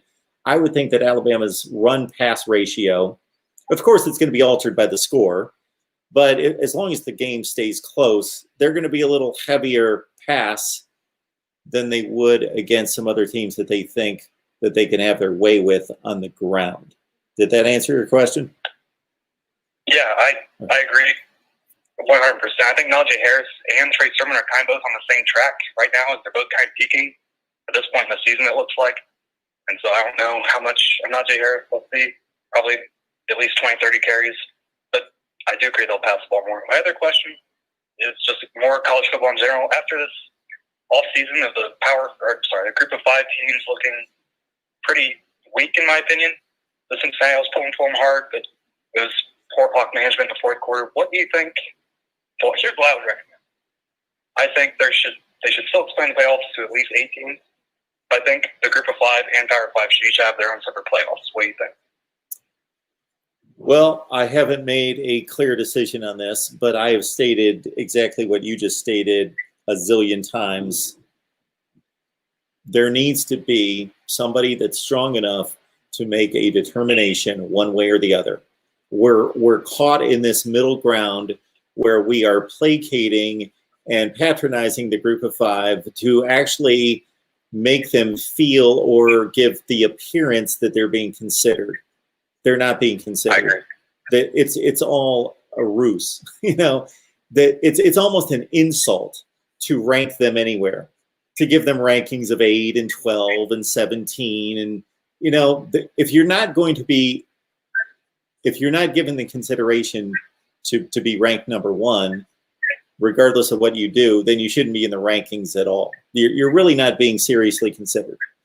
So they should either include them in some way, and I'm not saying to give them anything close to equality because they're not playing at the same level, but give their best team a formal entry into the playoff, an 18 playoff, either give their best team, and that's going to be determined, of course, by record, and then if there's a tie for the top spot, if two teams, let's say, go 12-1, that there would be a selection process to determine which team you take, or do exactly what you're talking about and say, you know what, this is a Power 5 college football playoff.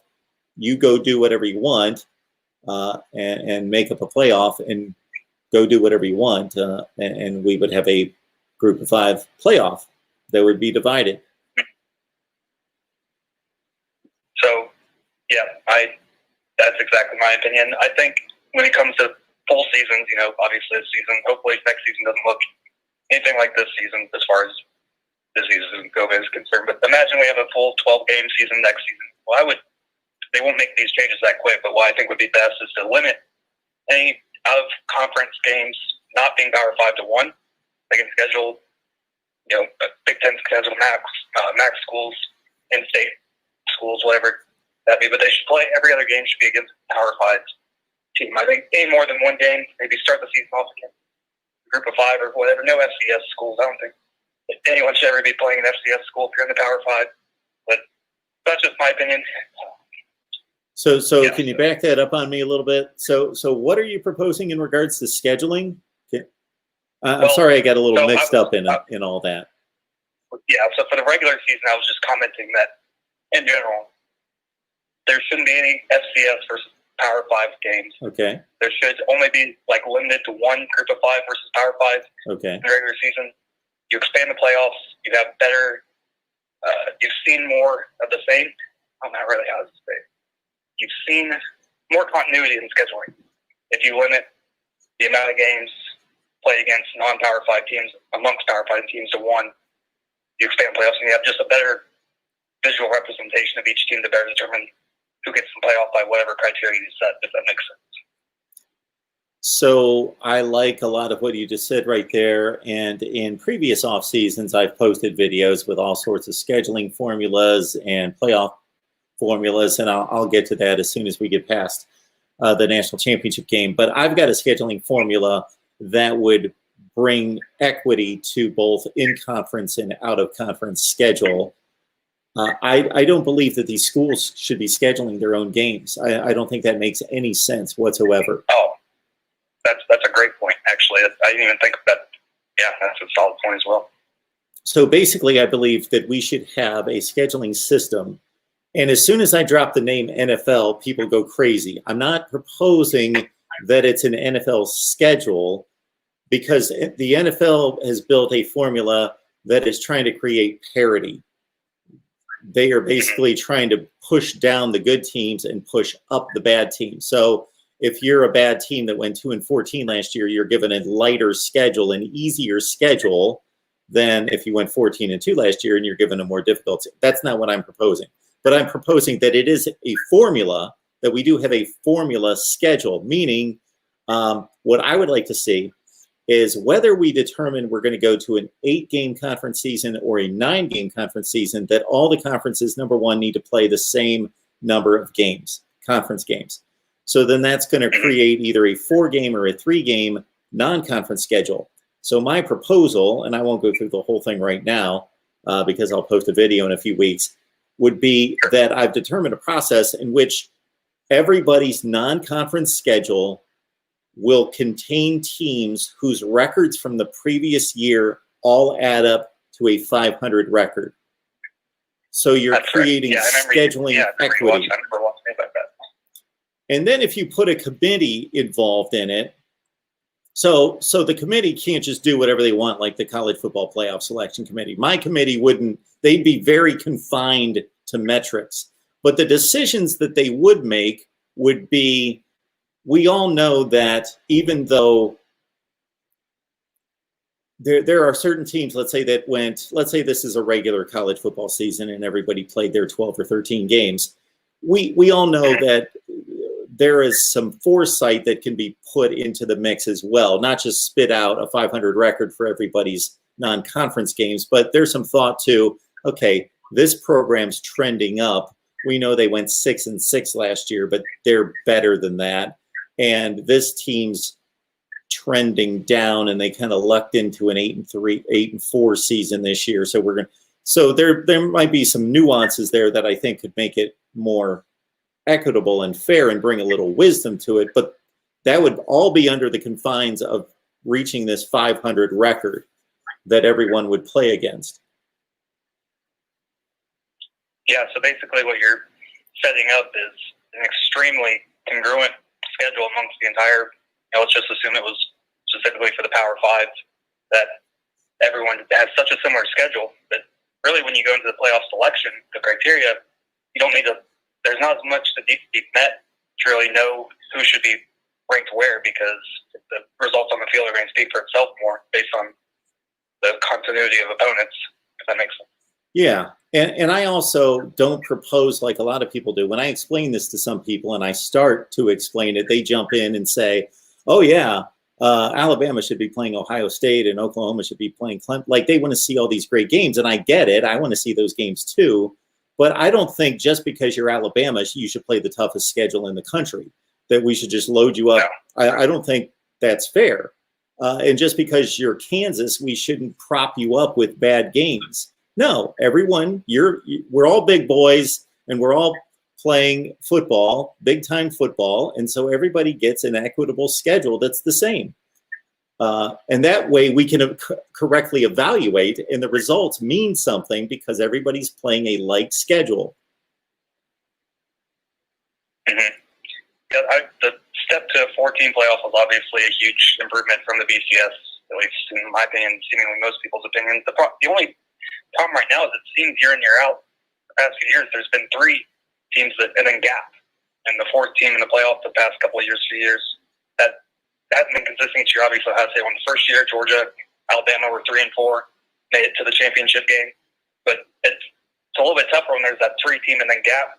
And it seems like that could keep happening based on recruiting, but it's hard to determine the future next. And so that's the only argument I think other people have for not expanding the playoff to 8, 12, 16, or whatever. But like you've mentioned before, every other sport has at least like a 12 or 16 team playoff, and the NCAA should as well. So absolutely. You know, I appreciate you taking my call. Sure. I won't take any for your time. Hey, and thanks, go Bucks. thanks for the call. Yeah, I used to sit here years ago. Now my daughter's in college, so I don't make the same analogy. But years and years and years ago, I would make the analogy. You know, my daughter plays on a rec league, softball, and even they can figure out how to set up a tournament.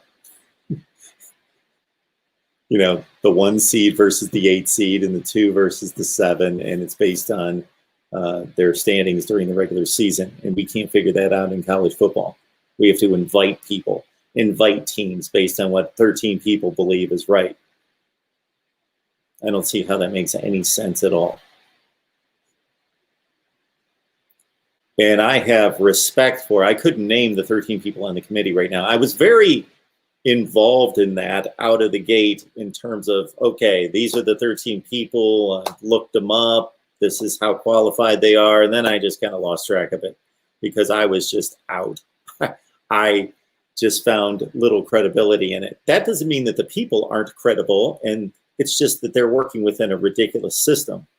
It doesn't mean that they're not qualified or credible, but the system doesn't work. For 13 people to have all authority to determine what teams are going to be invited to play for the national championship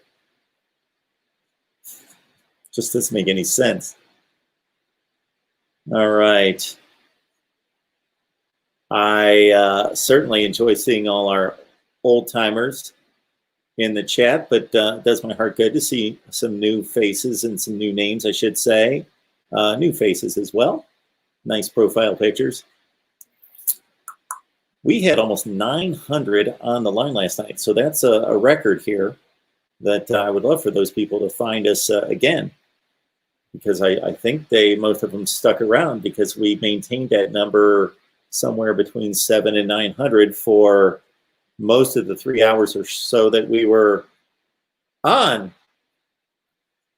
Here's a perfect example right here, and I apologize to this individual if I'm not recognizing that I've seen them before, but X-Rogue Jokers, I have actually seen you a few times, but that's an encouraging comment. I appreciate that. Just letting everyone know to drop a like for the best college football show on YouTube. Thank you so much. Appreciate that. We will succeed here based on your individual contributions as well. So you can contribute at Venmo, PayPal, and Cash App, MarkRogersTV, or here in the Super Chat. And I do apologize to the one person who gave a Super Chat tonight because I didn't find it to post it on the screen. That's what I like to do. But Cheryl had my back. She told them thank you. And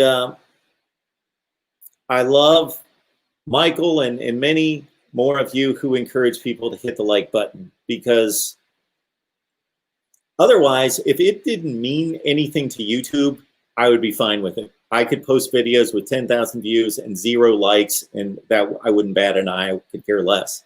But YouTube honors the like button. They want to see people that are engaged in the video, and because what it shows is there are some people that trick the system. They put up thumbnails of good-looking women or whatever they put up a thumbnail of to attract views, and then they put up clickbait type titles that attract views, but then people jump on there for 8 seconds and quickly determine this isn't what I thought it was going to be, and they're out. So they want to see duration of watch time is huge on YouTube. And fortunately, thanks to all of you, the duration that people watch my videos is extremely high. So thank you for that. People stick around for more than half the video, which is a long average duration of time. When you think about me sending out videos that are like 20 minutes long and the average person watches for more than 10 minutes, that is a place where I thank you for that.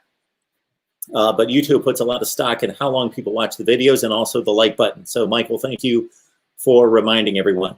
Mark Rogers TV, the voice of college football. Who's on the line? Hey, Mark, it's Matt. Hey, Matt. What's up? Yeah, so I caught your Texas Longhorns video, and obviously it's been a pretty eventful day for my Texas Longhorns in basketball. Obviously, killing Kansas, that was a good part, and then firing Tom Herman, good or bad, depending on who you talk to, and then the hiring of Steve Sarkeesian. So my question to you is, what would you grade the Sarkeesian hire in? Do you agree with me in basing the fact of, I give it a C right now, but based on whatever staff moves he makes, it goes up or down from there? So you stole my grade, because I'm neutral on it. I am very neutral on it. But considering it's Texas, I would have thought that Steve Sarkeesian's next entry into college football as a head coach would have been at a program that we would consider like a top 40 kind of program. NC State, Illinois, somewhere like that. You know, Cal, Utah, not those particular programs, but that level. For him to have attained that status of a job, I'm a bit surprised that he was a big candidate. And he was their target. So whatever magic or magic dust that was sprinkled on him by Nick Saban in Tuscaloosa must be pretty powerful because, again, he did a competent, capable job at USC in Washington, and no more and no less, and had off-the-field issues, which he has been separated from for a good 5 years now. So I don't have an issue with that, evaluating that. I believe people need second chances, and that's a great story. And so he must have interviewed awfully well for him to be attaining that kind of job. But yes, you make a key point in that the coaching staff is going to be critical. Absolutely. But although he's an offensive mind and he's going to have his hands all over the offense, regardless of who he hires as an offensive coordinator. Yeah, no doubt. The names I've read is what's got me excited. There's a couple Alabama potential coaches he takes away from there, and then there's some guys in the NFL that are on the short list, and he's going to be keeping around because the question for about 20 minutes around the Texas program I know was, could Bijan Robinson transfer if they fired Stan Drake? And that was put to bed quickly because I looked at the list of coaches they're looking at running back, and the only one listed is Stan Drake. So I think he's going to be retained, hopefully. Okay, so what coaches are we talking about? Who have you looked up? Who have you found?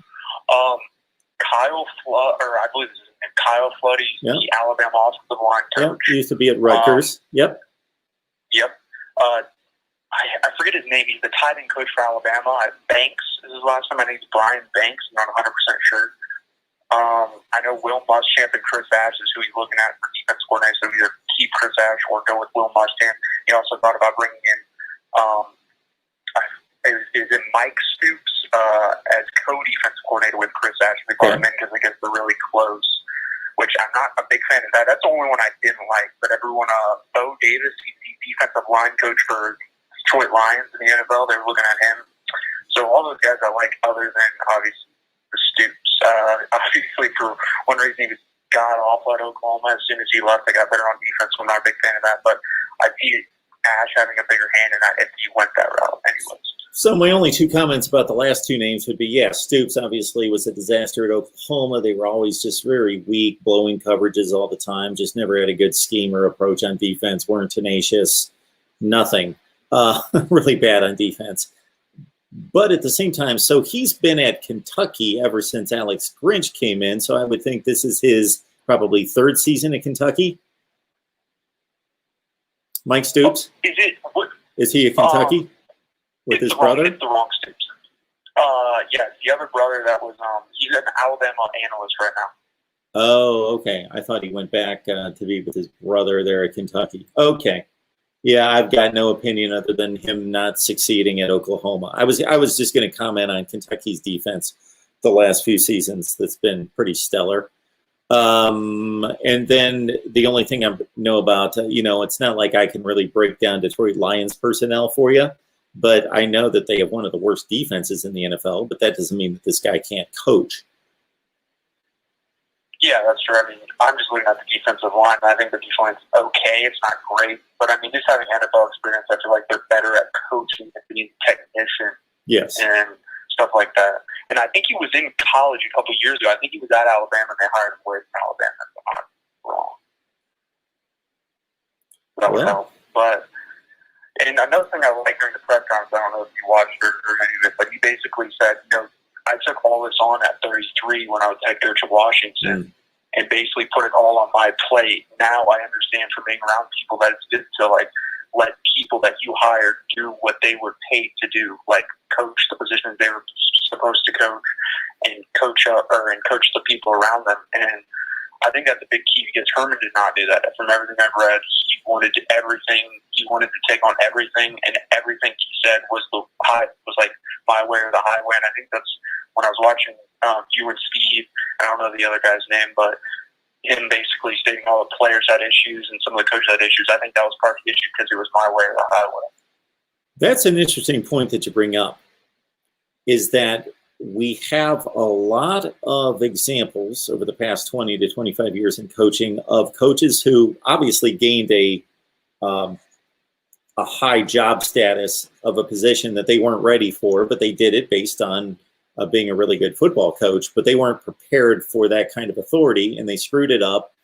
But they learned from it. And then they came back, whether that's Pete Carroll, whether that's Bill Belichick, whether that's Ed Ogeron, whether that's a number of people that we could cite who didn't fare too well, maybe at a first stab at a big job. And I'm not talking about being a disaster, but like Sarkeesian, there's a lot that they had to work through. They had to learn. Who else came to mind? Lane Kiffin. A lot of people, for various reasons, whether they couldn't handle the job from a personal standpoint, like Kiffin obviously had his issues, and so did Sarkeesian, but also just being a CEO. It's different than being a football coach. You have to run a whole organization. You're doing less coaching, and you're doing more building a structure, an environment, a culture, doing all those things. You're not, sizing up the defensive line and getting down in a 3-point stance to show them that their hand placement's wrong, so it's just a different deal. Yeah, and I've always wanted, that's why I'm interested to see if this will work, because I've always wanted the other shot ever since Mack Brown, just hire a guy that hires great assistants and delegates the jobs to them and then basically just recruits the hell out of Texas. And I think you win 10 to 11 games every year doing that. Yeah, I'm right there with you in regards to a C hire. I was very neutral on it. I just didn't understand why he was the target. I can certainly, Matt Campbell has been coming to mind anytime there's a big job opening as being a guy that I would covet. But we shall see. I love Matt Campbell as well. I just didn't think he would leave Iowa State, where he's beat us the last 2 years, where he would go to, and he's a very loyal guy, and go to, in conference opponent. I'd see him as like Notre Dame, Michigan, Ohio State, if those ever game Yep. open. Yeah, I had that same thought process. I didn't know that, but that certainly went through my mind that a lot of people, if they feel good about where they are and the experience and they know, hey, I want something more someday, but I'm very loyal to this program. I don't want to be competing against them every year. Yeah, get me out of here and to somewhere else in the country where I can kind of honor what I did there and not trying to beat that program down every year that I built. Sure. And then I have two more questions. Casey Thompson, what do you think of him? I know I heard what you thought a little bit, but I saw a couple throws in there that were like, not like, I get excited, but they're okay throws. I saw like 2 or 3 NFL throws, and I got me really excited for next year. He made one throw, and this is the thing about athletic skill is that, I heard a number of people commenting late last night and today whether Ohio State had it in them to beat Alabama. Well, yes, we just watched it last night. Now, whether they duplicate that performance, I don't know. But when you see athletic talent on display, that means that person can, I could throw a football 1,000 times and I could never duplicate some of those throws because I just don't have the ability. So he may not have the consistent ability to do that or the consistency. He's not Tom Brady to do that, but he showed there was that one throw that he made that I thought, I don't see that throw being made that often in college football, where he sidestepped the defender in the pocket and he threw that ball with perfect trajectory over one defender to the one side of the other defender. It was just perfectly placed at a crazy angle to the right sideline that I just thought that's one of the better throws I've seen this year. Yeah, I know what throw you're talking about. Yeah, when they showed it from the angle where he was, like, showed his POV, I was surprised he could make that throw. Yeah.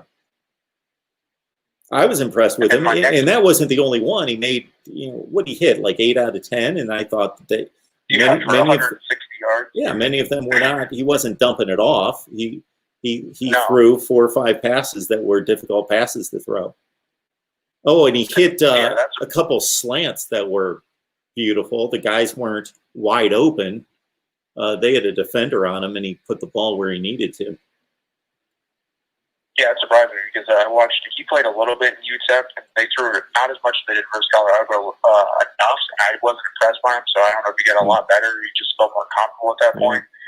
But it'll be interesting to see. I think he'll win the job because their backup quarterback was a true freshman this year. He's really athletic, but I don't think he has everything that he needs to in his toolbox to be able to start first yet. But the next question is: do you think Urban Meyer would be successful in the NFL? And if he wasn't successful, what would be the reason why? We talked about this the other day on my Ohio State show, and we've talked about it before. College coaches have done a much better job, I would say, in the last 15 to 20 years in making that transition than they did when I first watched football. There was a litany of college coaches that couldn't make the transition, starting with Lou Holtz, to the NFL and failed miserably.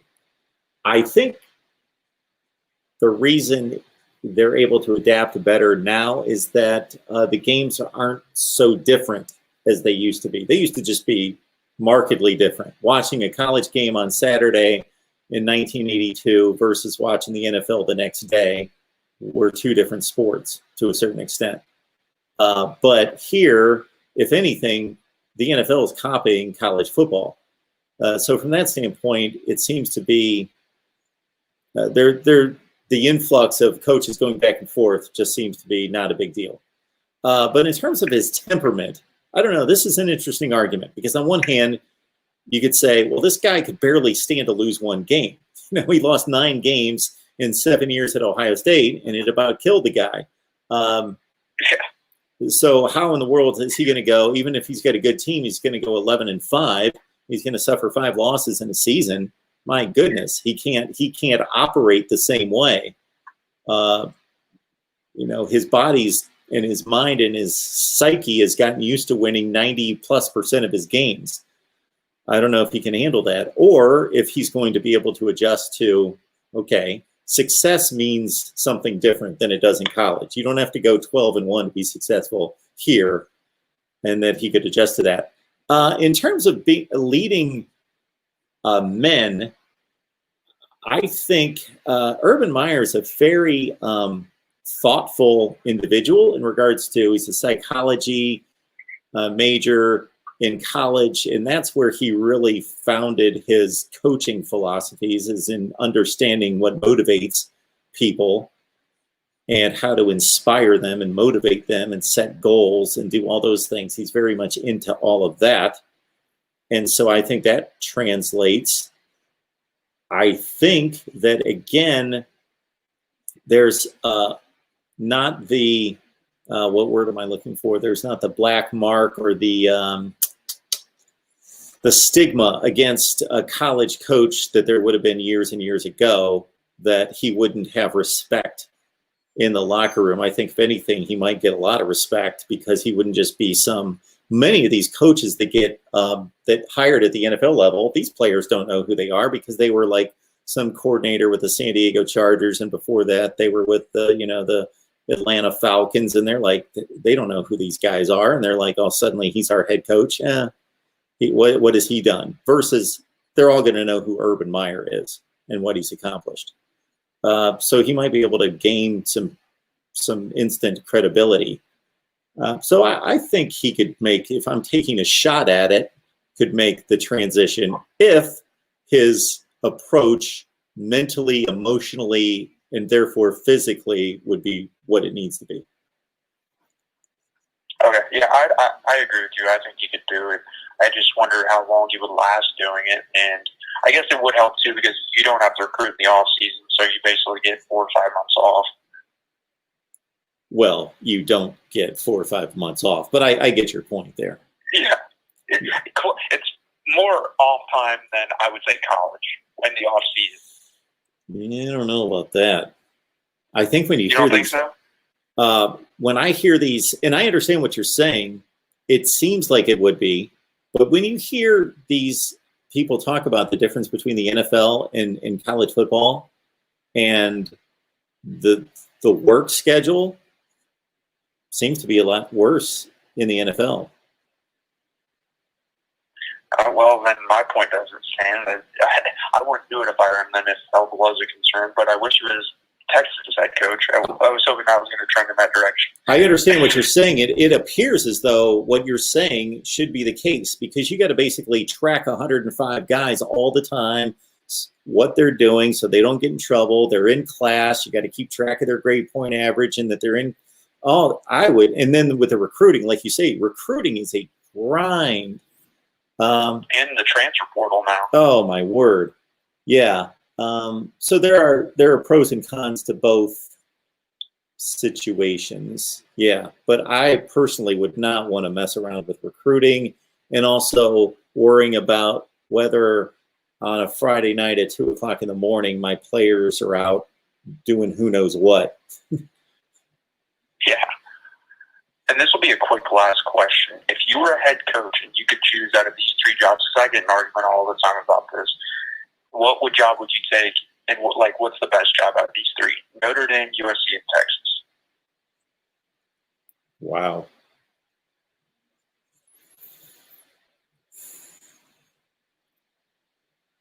I tend to rank USC third, because the first thing that comes to mind is that the surrounding area doesn't care as much as they do at Texas and Notre Dame. I would get annoyed walking in the stadium, and if we're 8-2, and if we're not competing for a national championship, but we're still decent, that there's 25,000 empty seats at the Coliseum. That would annoy me. Versus, and that people are talking about the Lakers and the Dodgers and everybody else, rather than Notre Dame and Texas that own those communities and those states to a certain extent. From a prestige standpoint, I don't see much difference between any of them. I would rather live in Austin, Texas, or Southern California than South Bend, Indiana. If you're just talking about where I want to live, when I list the blue bloods and the great storied programs in college football history, I put those three in my bucket of, I think my bucket's about 7 or 8. And so all three of them are in there, and I've never really ranked them to say, Alabama's 1 and Notre Dame's 2 and Ohio State 3 or whatever it is. I just say these are the 7 or 8 programs that historically rule college football. But you're looking for an answer. 1, 2, 3. What job I would want to have? Yeah. I'd go, oh man. I was about to pull the trigger, but there'd be something about winning at Notre Dame. Wow. I'm going to say Notre Dame 1, Texas 2, USC 3, but I think it's razor close. So it's close between Notre Dame and Texas, but it's close between all three of them. It's close between all three of them. I'm somewhat surprised I didn't say USC. You could catch me next week and I could change my mind. I don't think there's a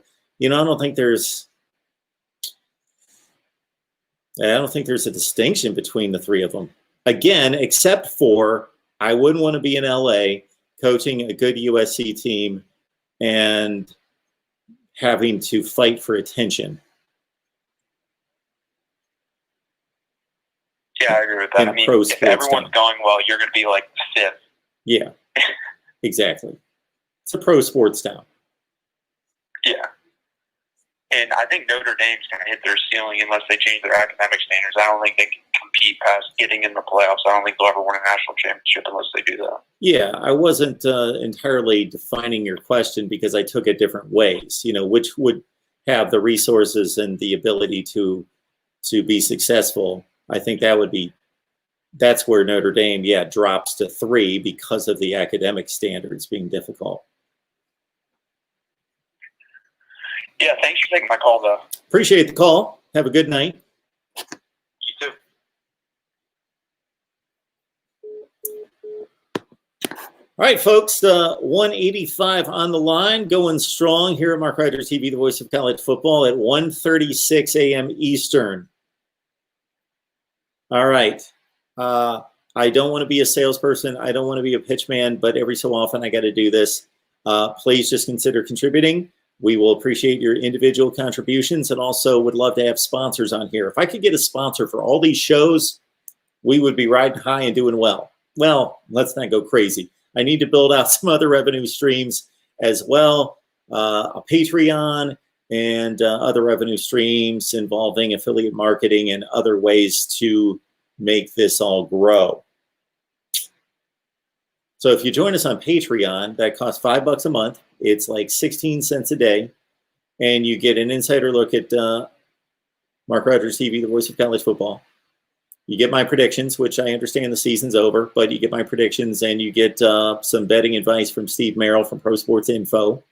We're going to certainly take your requests and suggestions and recommendations for how to build out our Patreon voice of college football community even better. So consider that. And also, if you've got a sponsor for us, we would love to do more shows and to do team-specific shows if you can get us a sponsor, if you can point me in the right direction of a real sponsor. Please don't email me and say, Mark, go get Nike as a sponsor. I get that. Yeah.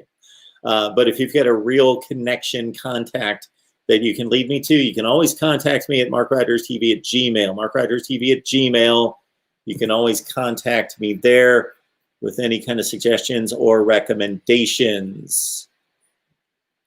All right, because we want to keep doing this. I want to be able to do this a year from now.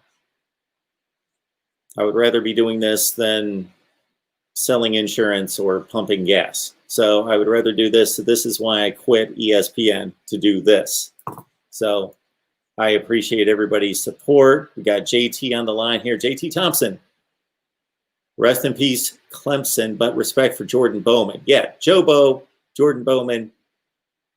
is first rate. He's in here supporting and encouraging and talking smack in college football. First rate guy.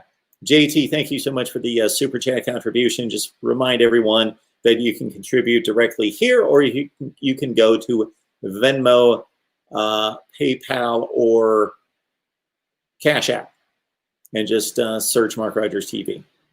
Thank you so much, everyone. I will be back on Monday for sure.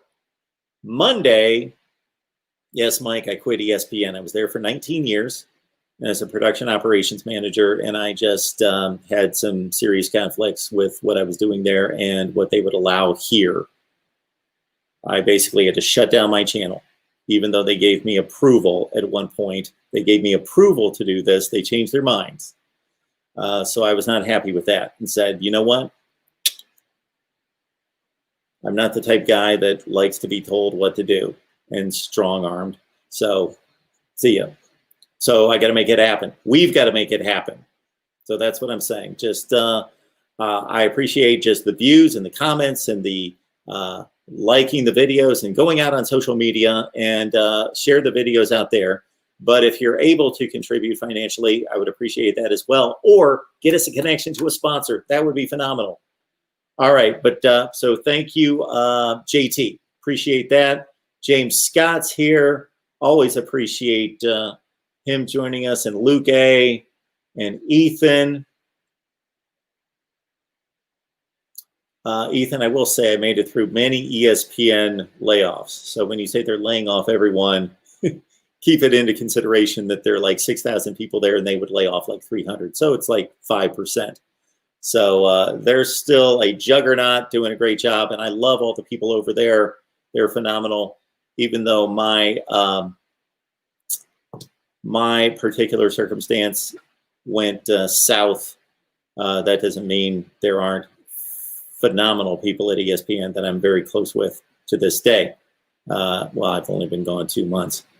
Christ Savior 888, I love your handle. Thank you so much for the super chat contribution. Appreciate that. And Eric's telling me to buy Bitcoin. Yes. You got to tell me when to buy, though. All right, everyone. Good to see you. I probably won't be posting anything. Well, I'll probably post videos tomorrow, but I won't be live. Most likely tomorrow. Oh, there you go, JT. Let's talk again, Mark. I need to figure out the plan forward. I'm all ears. I want to know the plan. I'm trying to work out the plan. We're trying to figure it out. And because of you guys being phenomenal and being here, it's growing, it's improving. We added like 70 some subscribers after last night's live stream. That was phenomenal. I've never seen that happen before. You guys respond to these live streams like nothing else. I love doing them, and I love talking to you guys directly about college football. I love doing this. This is what I love doing more than anything, more so than posting the videos, and certainly more so than doing all the things I got to figure out with mics and technology. And I just bought a, well, I won't try to, I was going to try to, buying like, lights and all the other stuff I got to do. And,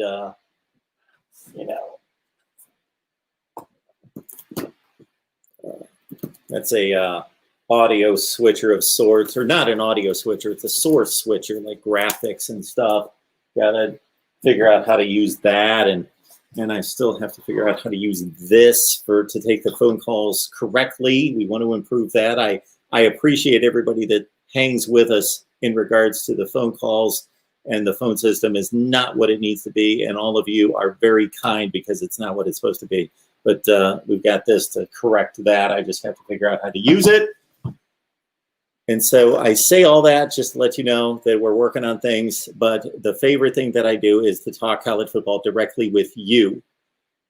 So if something happens, I'll be here live tomorrow. But otherwise, I'll take the day off in regards to the live portion of what we do. I will be posting videos, and then we'll be back here. Interesting show we'll have on Monday night at 7. Monday night at 7. Going to bring on the Clemson guys. talk about Clemson's letdown against the Buckeyes. We'll have our Clemson guys here at 7 o'clock Eastern time on Monday. And then at noon on Monday, of course, we've got Pigskin Pete here to talk college football. And again, the reason I said all that,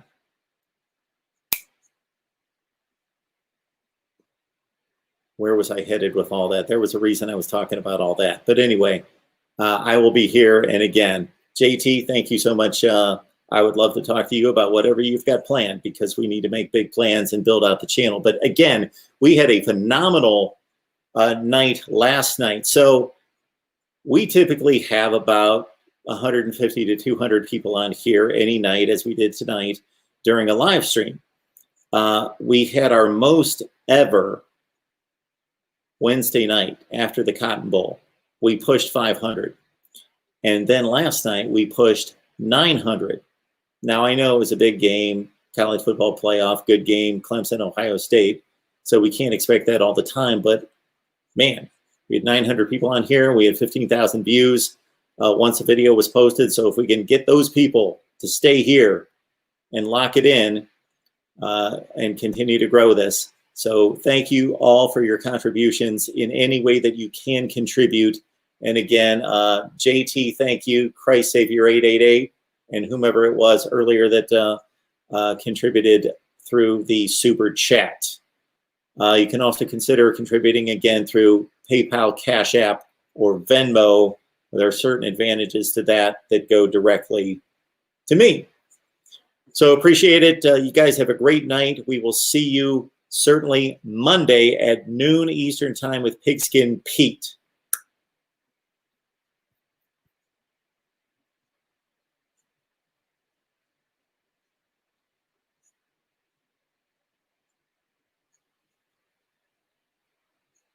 Thank you, Shanghai.